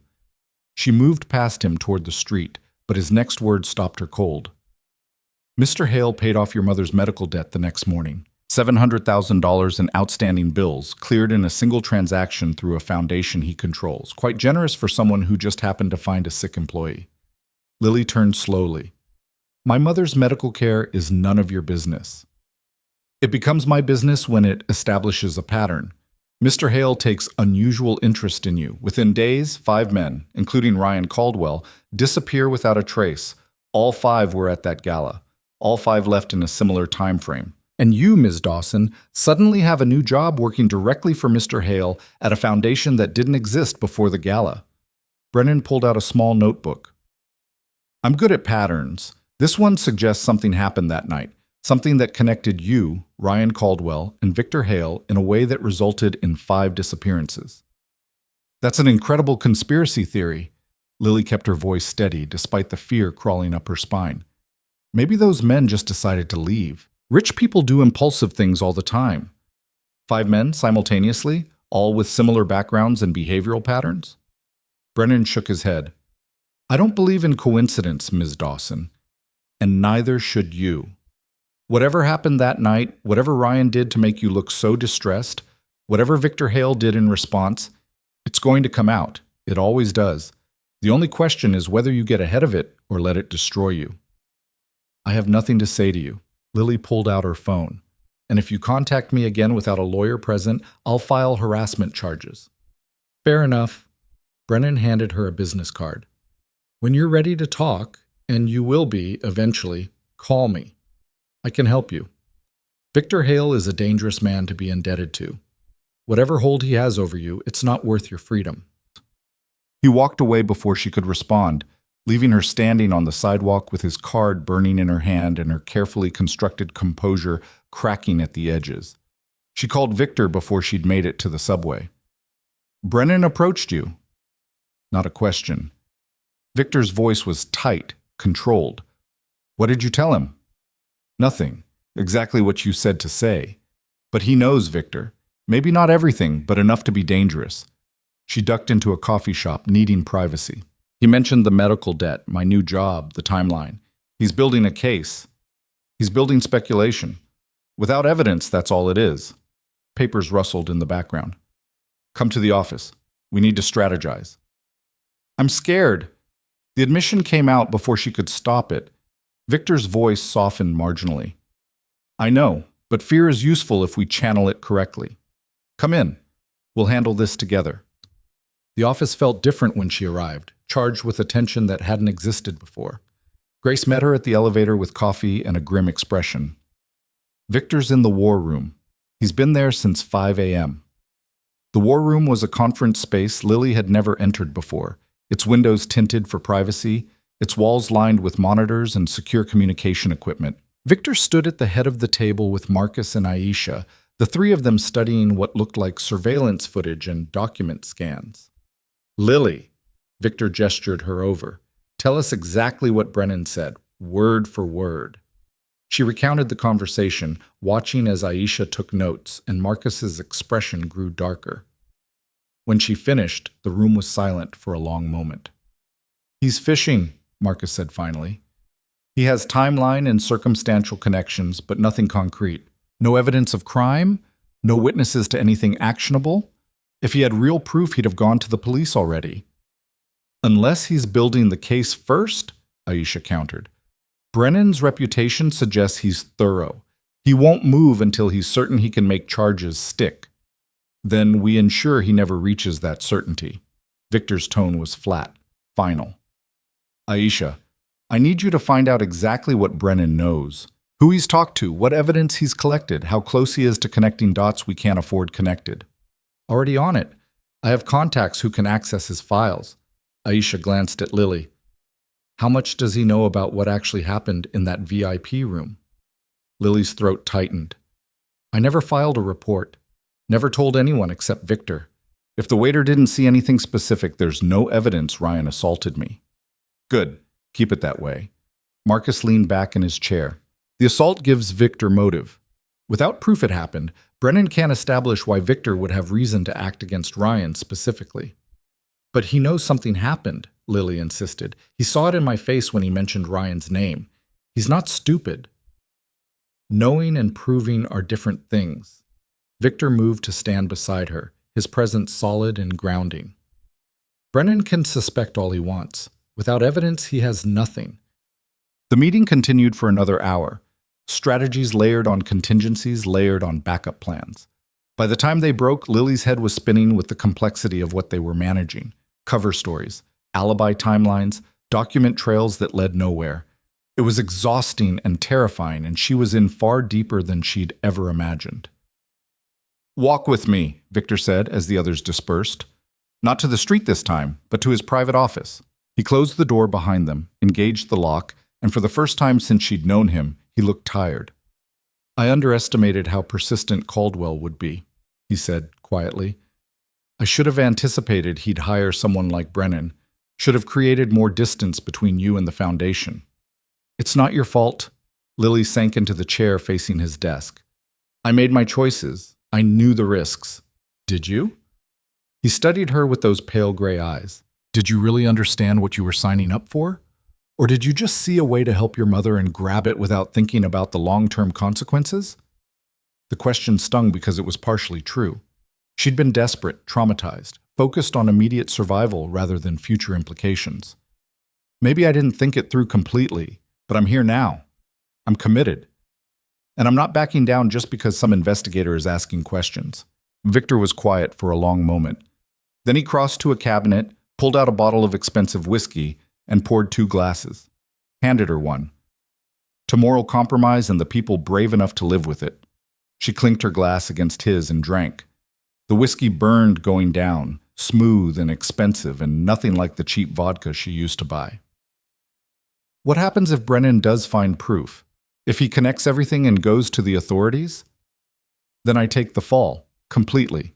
You were an employee who knew nothing, a victim I helped out of genuine concern. My lawyers will create a narrative that protects you entirely." "I won't let you do that." "You don't have a choice. I have resources to fight this. Lawyers who can tie up investigations for years, money to make problems disappear.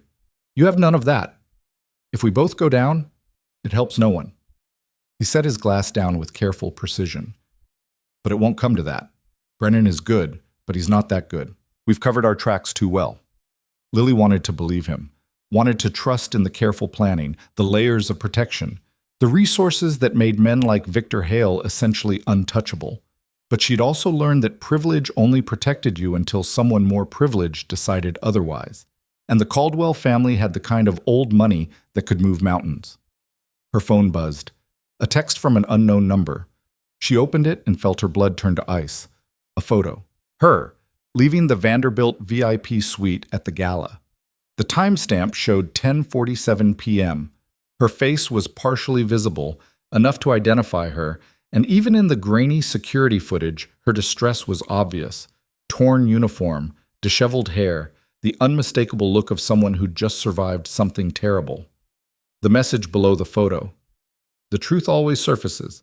Last chance to talk before I take this to the police. TB.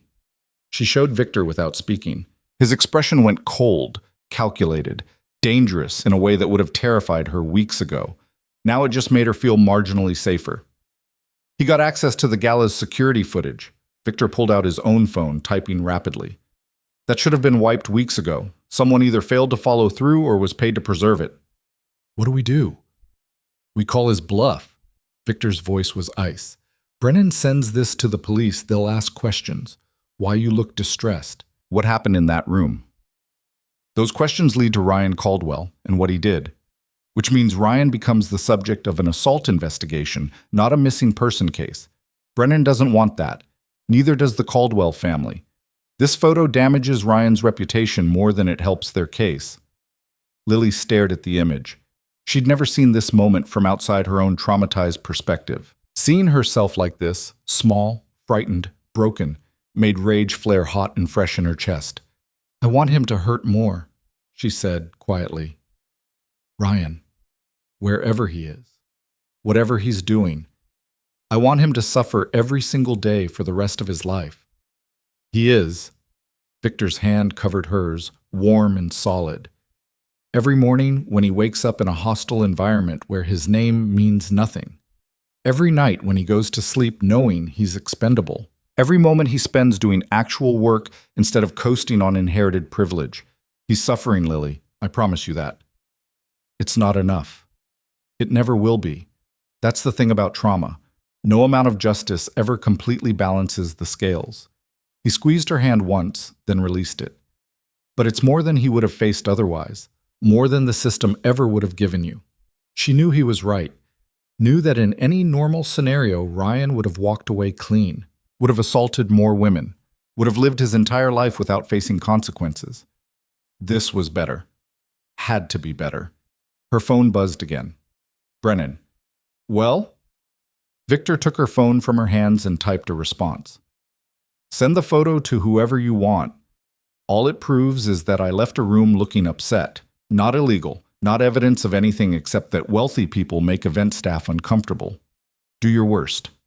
He hit send before she could protest, then powered her phone off entirely. Don't respond to him again.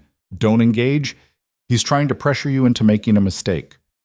What if he really does go to the police? Then we deal with it. But I don't think he will. Not yet. He's still hoping you'll crack. Give him something concrete. When that doesn't happen, he'll either give up or try a different approach. Victor stood, moving back to the window with his whiskey. In the meantime, we continue our work. We help the women who need it. We don't let Brennan's intimidation tactics derail what we've built. Lily joined him at the window, looking out at Manhattan spread below them like a game board. Somewhere out there, Thomas Brennan was building his case, connecting dots, searching for the evidence that would bring everything crashing down. Somewhere else, Ryan Caldwell was suffering through another day of consequences. And here, in this office, she stood beside a man who'd upended her entire world and given her purpose in the wreckage. I need to tell you something, she said quietly. About that night, about what actually happened in the VIP room. Victor's reflection in the glass went very still. You don't have to. I do. Because you've risked everything to help me and you deserve to know the full truth. She took a breath. Ryan didn't just assault me. He would have raped me if those men hadn't interrupted. Your men, I'm assuming. They pulled him off me and got him out. I don't know if you sent them or if it was coincidence, but they saved me from something worse. Not coincidence. Victor's voice was rough. I have security at events I attend. They're instructed to watch for situations that seem wrong. When you went into that room and didn't come out, when Ryan locked the door, they alerted me. I sent them in. Lily turned to face him fully. You knew. Even before you found me in the storage room, you knew something had happened. I suspected. The security team reported that Ryan was agitated, that he'd fought when they removed him, that you'd been hurt. That's why I came looking for you. His jaw tightened. I should have moved faster, should have prevented it entirely. You saved me from the worst of it. That counts. She paused. Is that why you did all of this? Because you felt responsible? Initially, yes. I failed to protect you completely, and I don't tolerate failure. But then I met you, saw your strength, your resilience, your refusal to be destroyed by what happened. That's when it became about more than guilt. He met her eyes steadily. That's when I realized I didn't just want to help you. I wanted you to help me build something that mattered. The honesty in his voice made something shift in Lily's chest. She'd spent weeks thinking of Victor as a means to an end, a powerful ally in a war against systemic injustice. But standing here, seeing vulnerability beneath the cold control, she recognized something else, something more complicated and potentially dangerous. We should get back to work, she said, breaking the moment before it could grow into something she wasn't ready to name. Right, work. But Victor's expression suggested he'd felt it too, whatever it was that had just sparked between them. The rest of the day passed in focused intensity. Lily met with Rebecca Torres via video call, walking her through the strategy to remove her CEO from power. Rebecca cried when Lily explained how thoroughly they'd documented his pattern of abuse, how many other women had agreed to testify once they knew they'd be protected, how the board was already being pressured to act. He told me no one would believe me, Rebecca said, wiping her eyes. He said his lawyers would destroy me if I ever spoke up. His lawyers are very good. Ours are better. Lily felt fierce satisfaction saying it. By the end of the month, he'll be gone, and you'll be free to speak publicly about what he did. NDA be damned. We've found the legal loopholes. You're protected. After the call ended, Grace appeared with updates on 3 other cases. A college student whose rapist was being quietly expelled despite his father's threats to sue. A nurse whose assault complaint had triggered an actual police investigation after Victor's team provided corroborating evidence. A teacher who'd been fired for reporting harassment and was now being reinstated with back pay and a formal apology. Small victories. Individual lives shifted back toward justice. It wasn't enough to change the whole system, but it was something. And today, with Brennan's threats hanging over her head, Lily needed to remember why she'd chosen this path. Around 6, Victor knocked on her office door. Come to dinner with me. It wasn't a request, but it wasn't quite a demand either. Lily looked up from the case file she'd been reviewing. Is this about work? No. This is about the fact that you've been here since 8 this morning and you need to eat something that isn't vending machine coffee. He leaned against her doorframe, hands in his pockets. Also, I could use the company. Days like this remind me why I usually eat alone. She should say no, should maintain professional boundaries, keep their relationship strictly about the foundation and the work. But she was tired and stressed, and the thought of going home to her empty apartment to worry about Brennan's investigation held zero appeal. Where? She asked. Somewhere quiet, where we can talk without worrying about who's listening. He pushed off the doorframe. Trust me. The restaurant was tucked into a basement in the West Village, the kind of place with no sign and reservations booked months in advance. But Victor walked in like he owned it, which Lily was learning he probably did, and they were immediately escorted to a private dining room in the back. You really don't do anything halfway, do you? Lily said as a waiter appeared with wine she definitely couldn't pronounce. Life's too short for half measures. Victor waited until they were alone before continuing. I wanted to apologize. For dragging you into this situation with Brennan, you signed up to help survivors, not dodge investigators. The two seem fairly interconnected in your world. She sipped the wine. It was predictably excellent. Besides, I knew what I was getting into, maybe not the specifics, but the general moral ambiguity. Moral ambiguity? That's a generous way to describe conspiracy to kidnap. His smile was wry.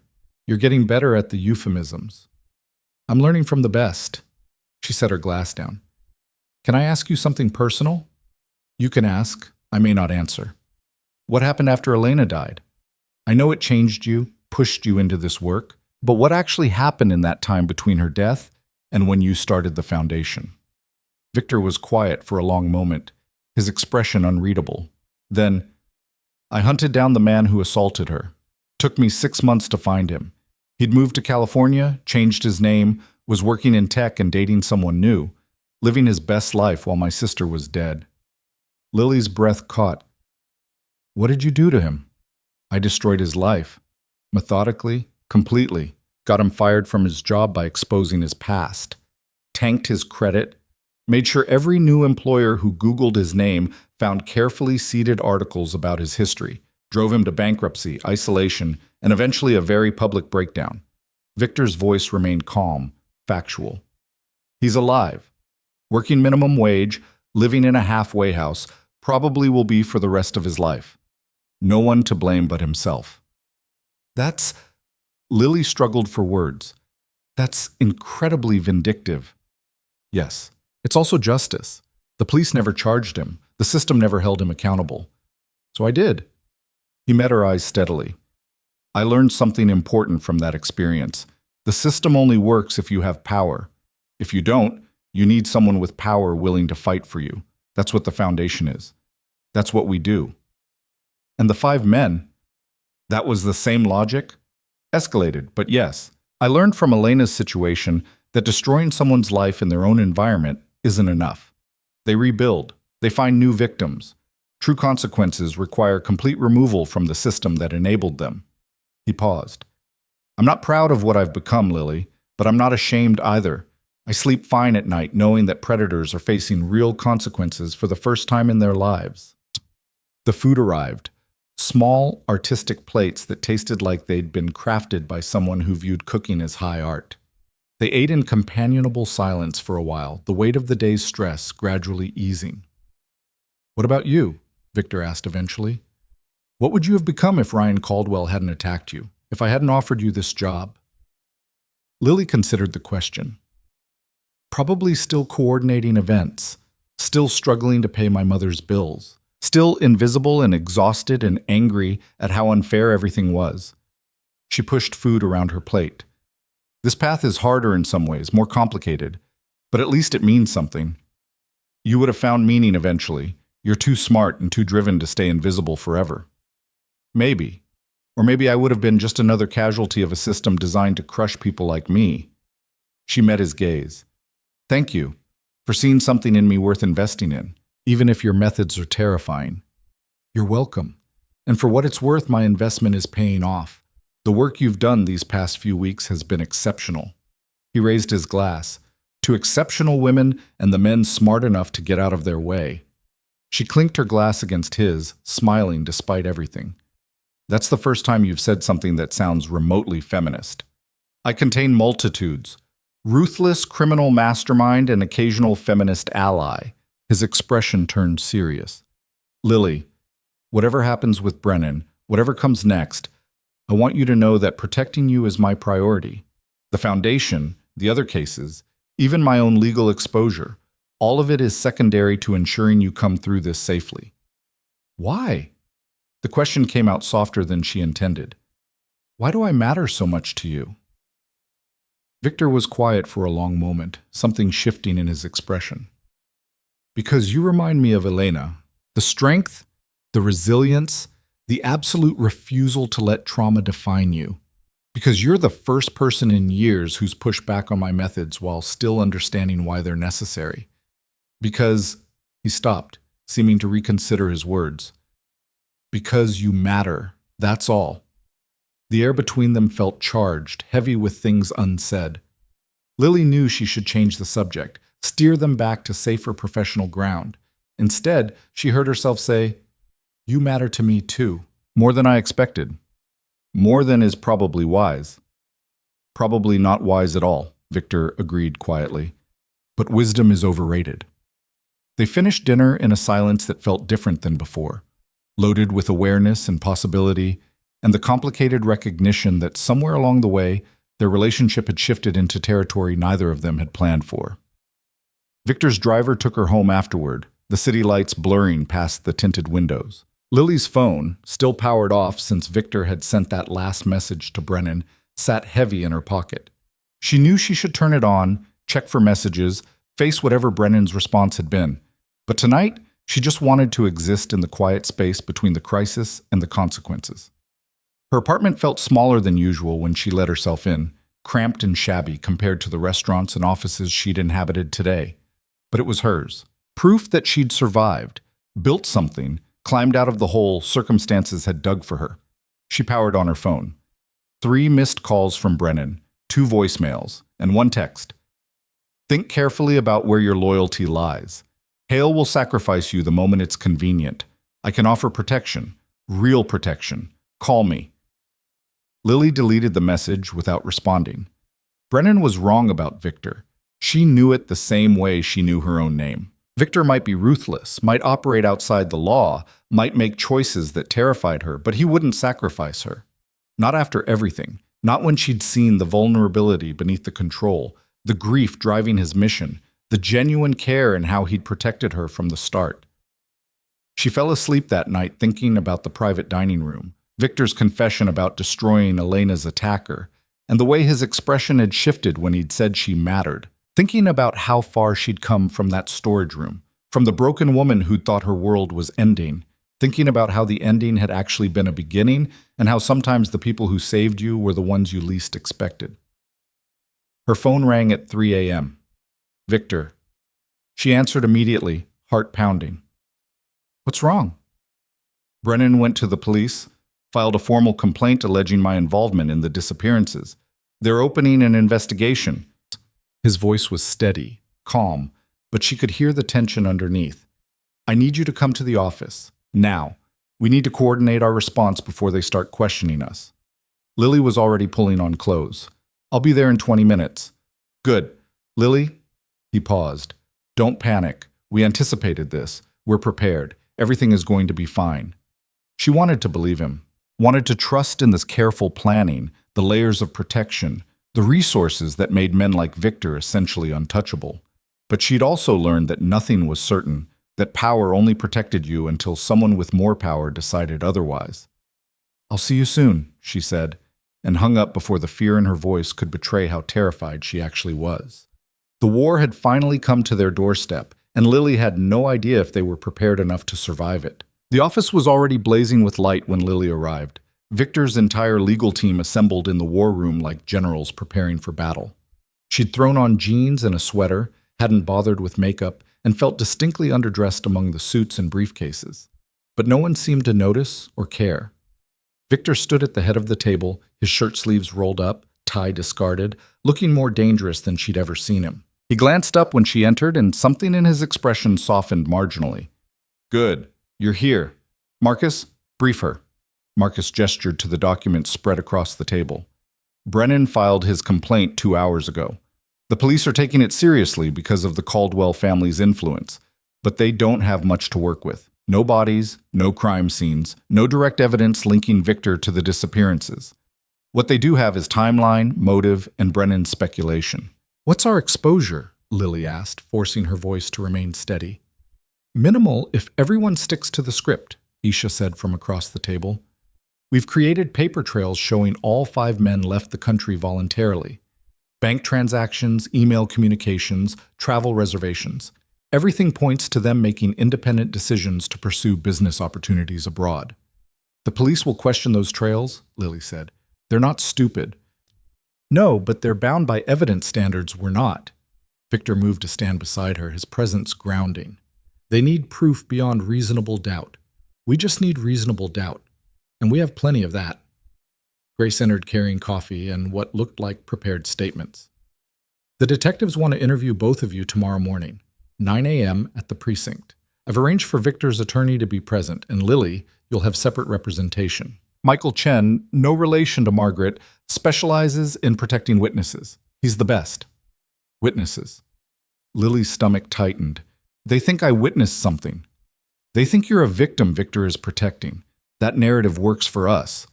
Marcus pulled up a document on his tablet. You were assaulted by Ryan Caldwell. Victor, as a concerned citizen who happened to witness the aftermath, provided support including medical care for your mother and employment opportunities. Everything else is speculation. What about the photo Brennan has? Me leaving that room looking distressed?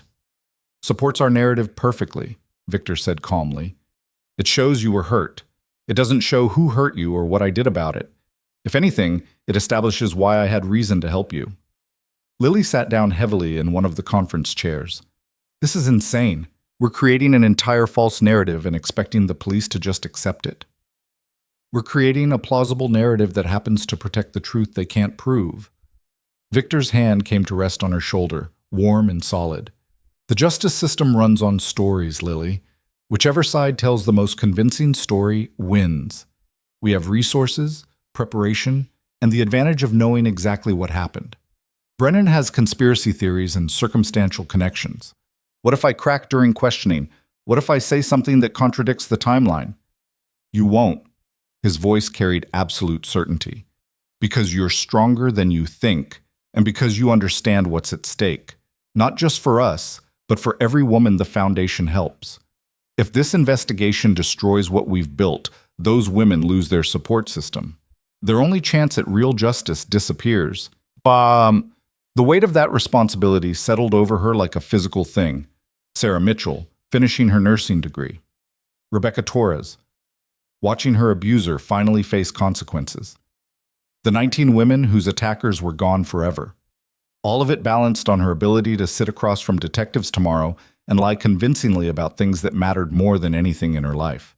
They spent the next 4 hours rehearsing. Marcus played the detective, asking questions designed to trip her up, find inconsistencies, create doubt. Lily answered again and again until the responses felt natural, automatic, true. Yes, she'd been assaulted. No, she never saw who did it clearly. The room was dim, she was disoriented, everything happened so fast. Yes, Victor Hale had helped her afterward. No, she had no knowledge of what happened to Ryan Caldwell or any other men. Yes, she was grateful for the Foundation's support. No, there was no quid pro quo, no expectation of silence or loyalty beyond normal employment. By the time they broke at dawn, Lily could recite her story in her sleep, could feel the truth of it settling into her bones, even though she knew, they all knew, it was built on carefully constructed omissions and technical honesty that skirted the edges of perjury. Victor walked her to the elevator as the others dispersed to catch a few hours of sleep before the interviews. You did well tonight. Better than well. You're a natural at this. I'm not sure that's a compliment. She leaned against the elevator wall, exhausted beyond measure. Learning to lie convincingly to police doesn't feel like a skill I should be proud of. It's not lying, it's strategic truth-telling. There's a difference. He stepped into the elevator with her, pressed the button for the parking garage. I'm having Sarah drive you home. Get some rest. Real rest. Don't think about tomorrow. Don't rehearse anymore. Just sleep. Will you sleep? Eventually. His smile was tired. I have a few more contingencies to arrange first. The elevator descended in silence. When the doors opened, Sarah was already waiting by the Mercedes. But before Lily could step out, Victor's hand caught her arm gently. Lily, whatever happens tomorrow, whatever they ask or imply or threaten, remember that you're not alone in this. I won't let them destroy you to get to me. That's a promise. She wanted to ask how he could make that promise, what power he had to protect her from a police investigation. But the certainty in his eyes stopped the question.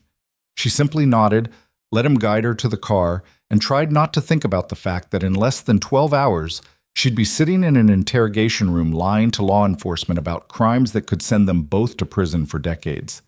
Sarah drove her home in understanding silence. Lily stumbled up to her apartment, fell into bed fully clothed, and expected to lie awake worrying until her alarm went off. Instead, exhaustion claimed her immediately, dragging her into dreamless black. She woke to her phone ringing. Not her alarm, a call. Her mother. Lily? Her voice was stronger than it had been in months, vibrant with excitement. Sweetheart, Dr. Richardson just gave me the results. The treatment worked.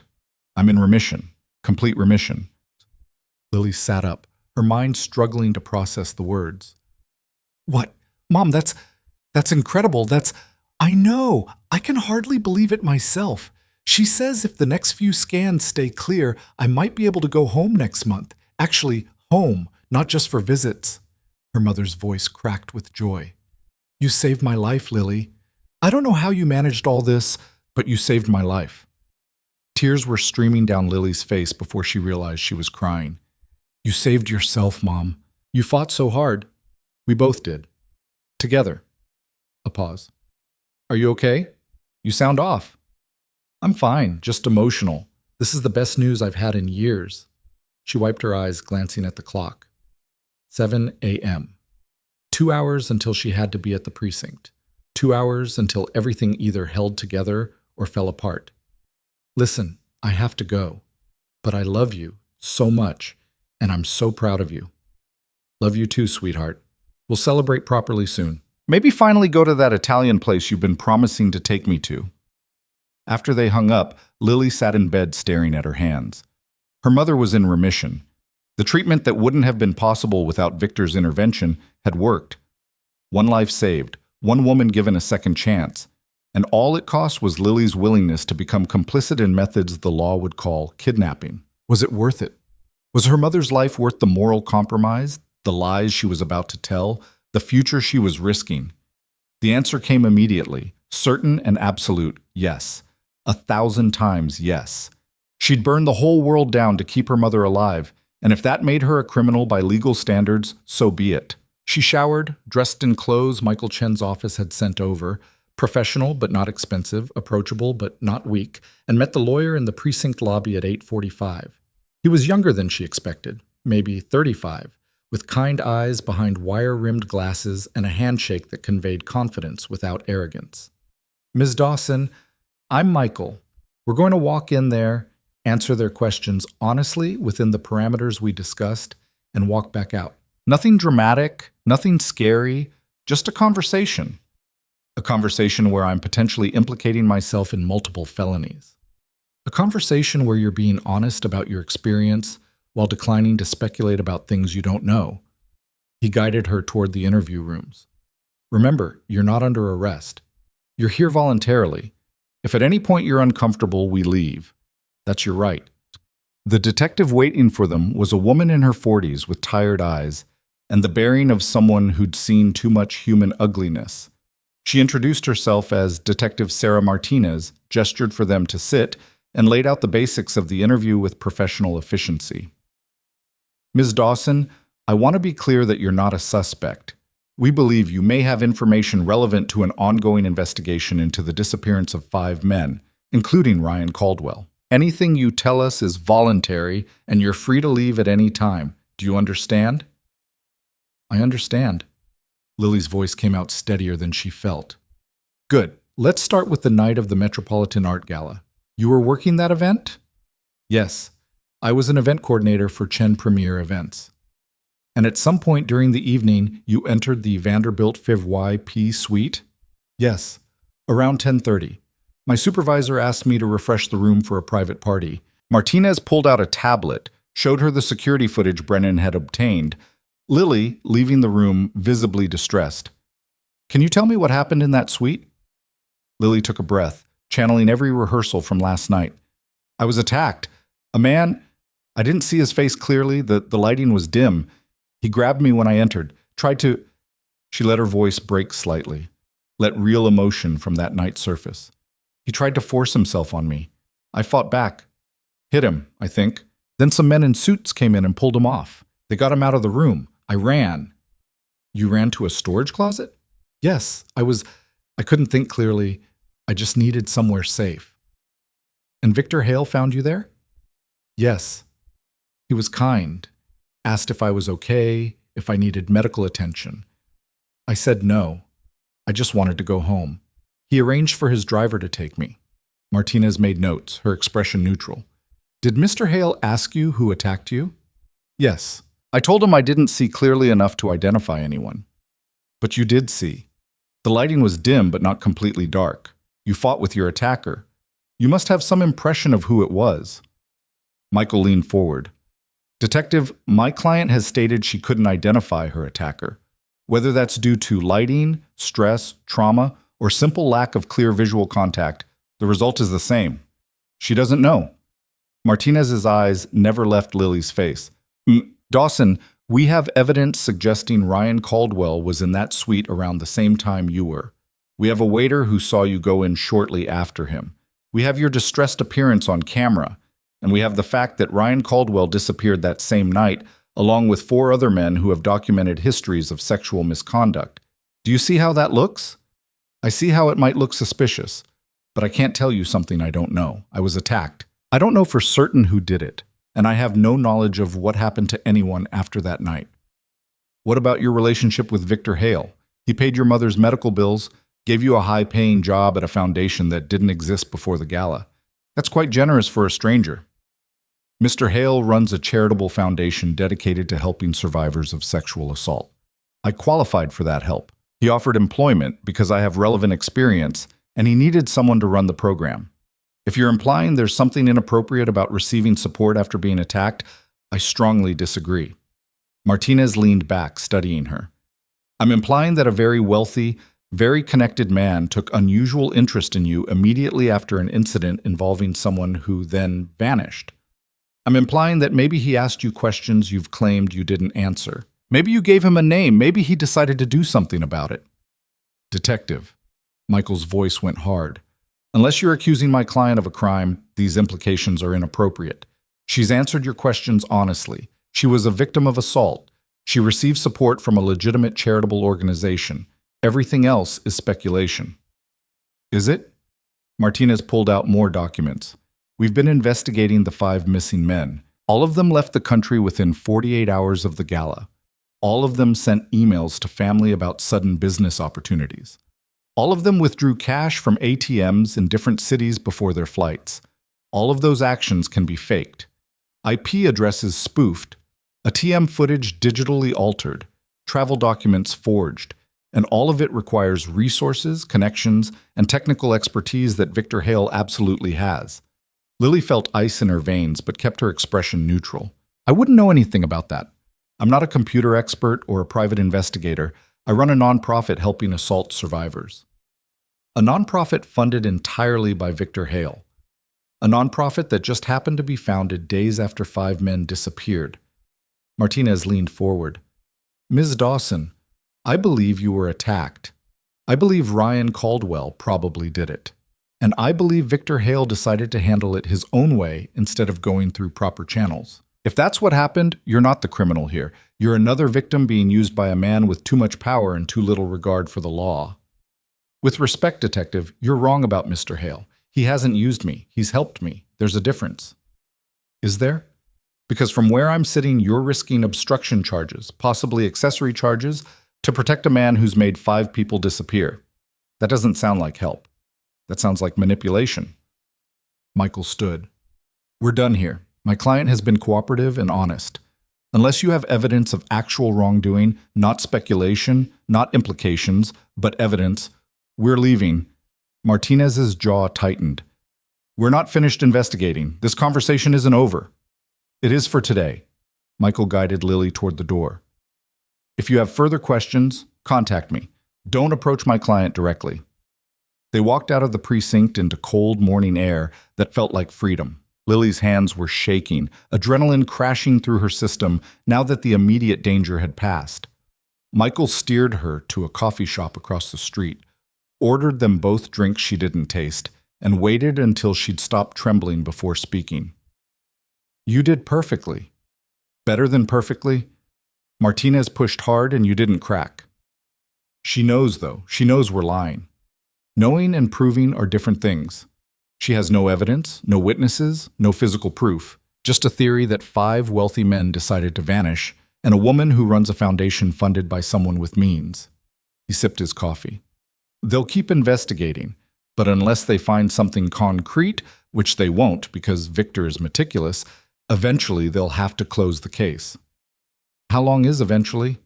Months, probably. Maybe longer if the Caldwell family keeps pushing. But you just have to maintain your story. Don't deviate. Don't add new details. Just stay consistent. Lily nodded numbly. Her phone buzzed. Victor. How did it go? Good, I think. I didn't break. But Martinez knows we're hiding something. Of course she does. She's smart. But smart isn't enough without proof. A pause. Can you come to the office? There's something I need to show you. 20 minutes later, she was back in Victor's office. He looked like he hadn't slept at all, shadows under his eyes and tension in his shoulders. But his expression when he saw her was pure relief. "Lily, you were brilliant. Michael said you handled Martinez perfectly." "I lied to a police officer. I don't feel brilliant." "You protected yourself and the work we're doing. That takes courage." He moved to his desk, pulled out a tablet, and handed it to her.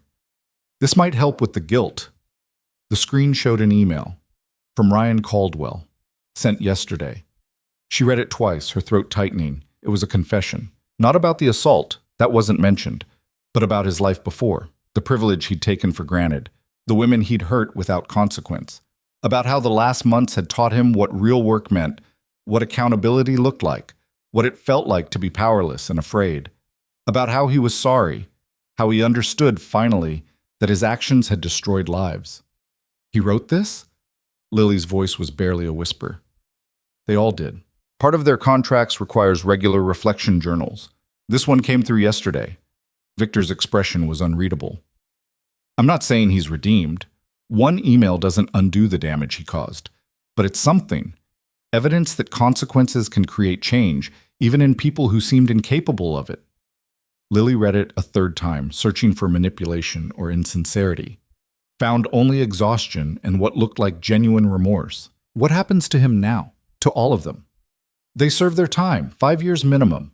If they complete their contracts without incident, they get to come home. Changed men, hopefully. If not, he shrugged, then they stay until they are.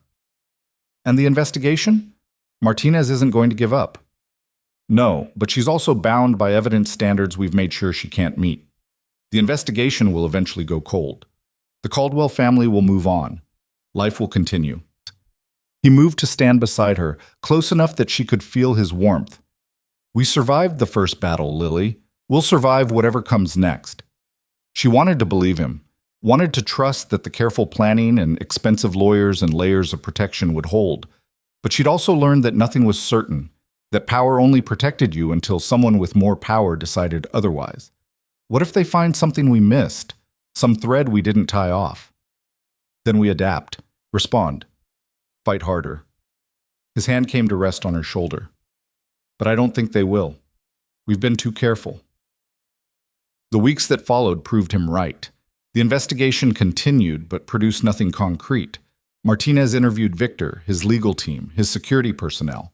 She examined financial records, travel documents, security footage. She followed every lead Brennan provided and several she developed independently, and found nothing. Because there was nothing to find. Every trail led to legitimate business transactions. Every email was properly spoofed. Every travel record showed men making voluntary choices to pursue opportunities abroad. The only evidence of crime was in knowing what lay beneath the surface, and knowing wasn't enough. By month 3, the case was quietly downgraded. Still open, but no longer active.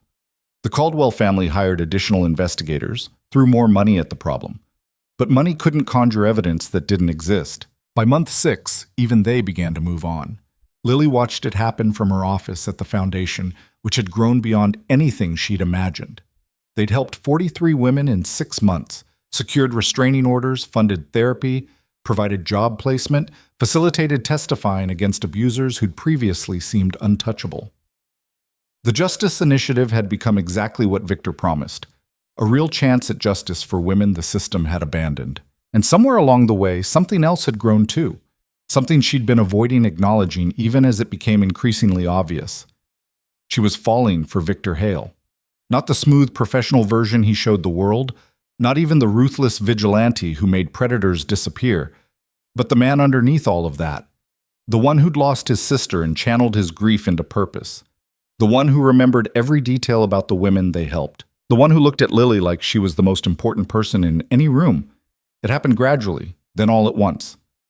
Late nights strategizing over case files, quiet dinners where they talked about everything except work, the way his hand would find hers when she was stressed, the way his expression softened when she walked into a room, the way he looked at her one evening, 7 months after the gala, and said, "I think I'm in love with you.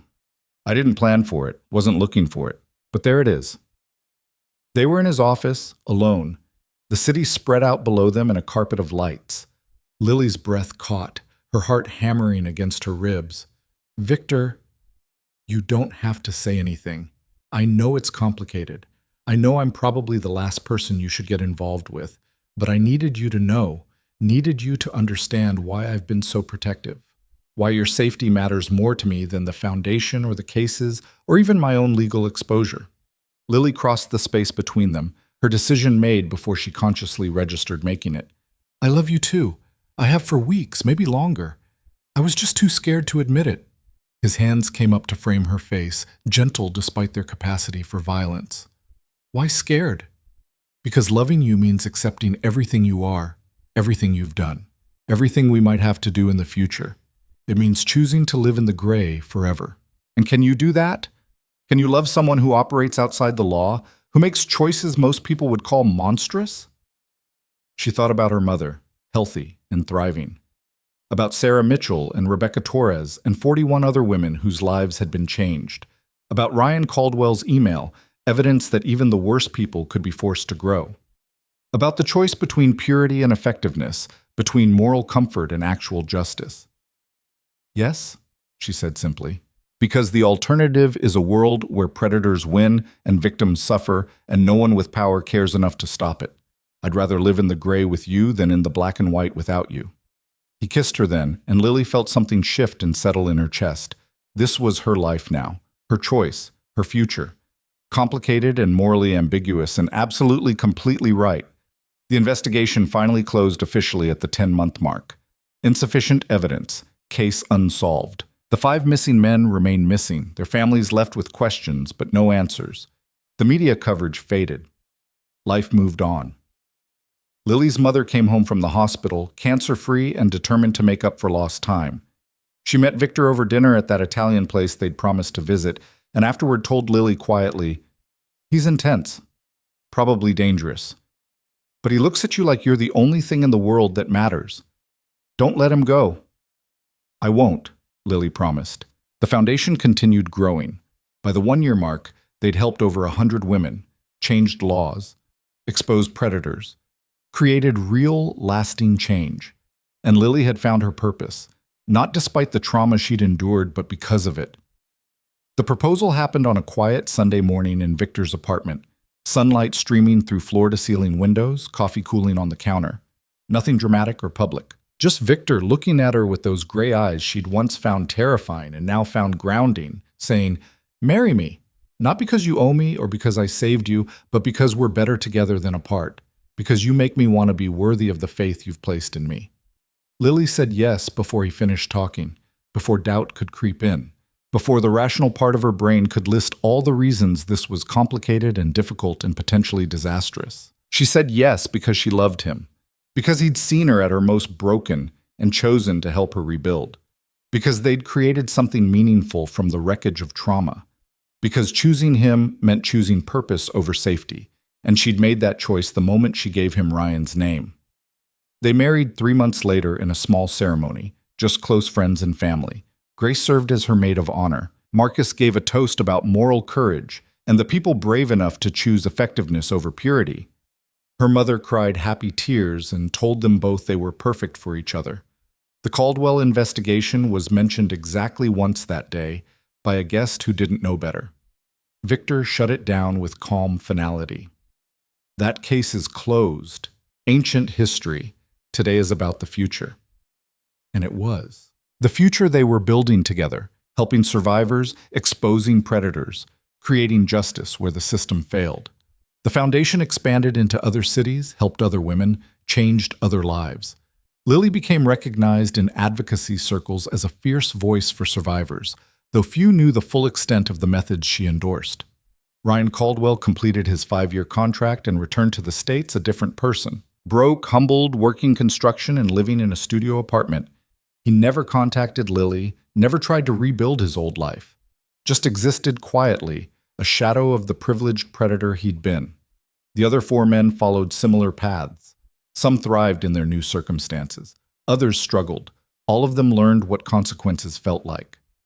2 years after the wedding, Lily stood in her office overlooking Manhattan and thought about the journey that had brought her here. From invisible event coordinator to foundation director, from victim to advocate, from broken to whole. Her phone buzzed. Victor, checking in from a meeting across town. How's your day? Good. Just closed the Morrison case. Full conviction, maximum sentence. Excellent. Dinner tonight to celebrate? Always. She set her phone down and looked at the photo on her desk. Her and Victor on their wedding day, his arm around her waist, both of them smiling like they'd won some impossible victory. Which, in a way, they had. They'd survived trauma, built something meaningful, found love in the gray spaces between law and justice, created a life that mattered, even if the methods would horrify most people who knew the full truth. Lily Dawson had walked into a storage room broken and bleeding, convinced the world didn't care. She'd walked out under the protection of a man who decided her pain mattered enough to act. And in the years since, she'd learned that justice wasn't always pure or legal or easy. Sometimes it was dark and complicated and required people willing to operate outside the lines. But it was still justice, still meaningful, still worth fighting for. The city sprawled below her window, full of predators and prey and people like her who'd found the courage to shift that balance. Somewhere out there, women were being hurt. Somewhere else, the foundation she'd helped build was working to help them. And here, in this office, in this life she'd chosen, Lily finally felt something she'd thought lost forever that night in the VIP room. Safe, purposeful, loved. The darkness hadn't destroyed her. It had forged her into something stronger, something capable of protecting others from the same fate. And with Victor beside her, complicated, ruthless, absolutely devoted, she knew that whatever came next, whatever battles they'd have to fight, they'd face it together. In the gray spaces where real justice lived. In the complicated truth that sometimes the only way to fight monsters was to have one on your side. In the life they'd built from trauma and choice, and the absolute refusal to let powerful men win. Her mother called as she was packing up for the day, voice bright with excitement about a gallery opening she wanted them to attend. Lily listened to her chatter about art and life and all the experiences she'd thought she'd never have, and felt gratitude so profound it bordered on pain. This was why she'd made the choices she had. Why she'd become complicit in methods the law would condemn. Why she'd fallen in love with a man who operated outside traditional morality. Because her mother was alive, thriving, making plans for a future that wouldn't have existed without Victor's intervention. Because 43 women, now closer to 200, had found justice they'd been denied. Because sometimes the right thing and the legal thing weren't the same, and choosing effectiveness over purity was the only way to create real change. Victor met her in the lobby at 6, still in his suit from meetings, but with his tie loosened and that slight smile that was reserved only for her. He took her hand as they walked out into the Manhattan evening, two people among millions, anonymous and unremarkable. "Good day?" he asked. "The best," she said honestly. "Yours?" "Better now." He squeezed her hand. "Ready for the future, Mrs. Hale?" Lily looked at him. This complicated, dangerous, absolutely devoted man who'd changed her life in every possible way, and smiled. "With you? Always." They disappeared into the crowd, just another couple navigating the city's chaos, building a life that balanced darkness with purpose, trauma with healing, violence with love. The investigation was closed. The foundation was thriving. Their future stretched ahead, complicated and beautiful and absolutely theirs. And somewhere in a foreign country, 5 men were learning what consequences felt like. Learning that privilege wasn't permanent. Learning that power could be taken away as easily as it was granted. Learning that the women they'd hurt mattered more than their comfort or their freedom or their lives as they'd known them. Justice, in the only language they'd ever understand. Justice, delivered by people willing to live in the gray. Justice, imperfect but real. And Lily Dawson, who'd once believed the world didn't care about invisible women, had helped make it happen, had chosen purpose over safety, effectiveness over purity, love over fear, had become exactly who she needed to be to survive her darkest night and transform it into her greatest strength. The story that had begun in a storage room with blood and tears and crushing despair ended here, in the Manhattan evening, with love and purpose and the absolute certainty that she'd made the right choices. Not the easy ones, not the pure ones, but the right ones for the life she wanted to live and the world she wanted to create. A world where predators faced consequences, where survivors found support, where invisible women became impossible to ignore. A world she and Victor were building together, one complicated choice at a time, in the gray spaces where real justice lived.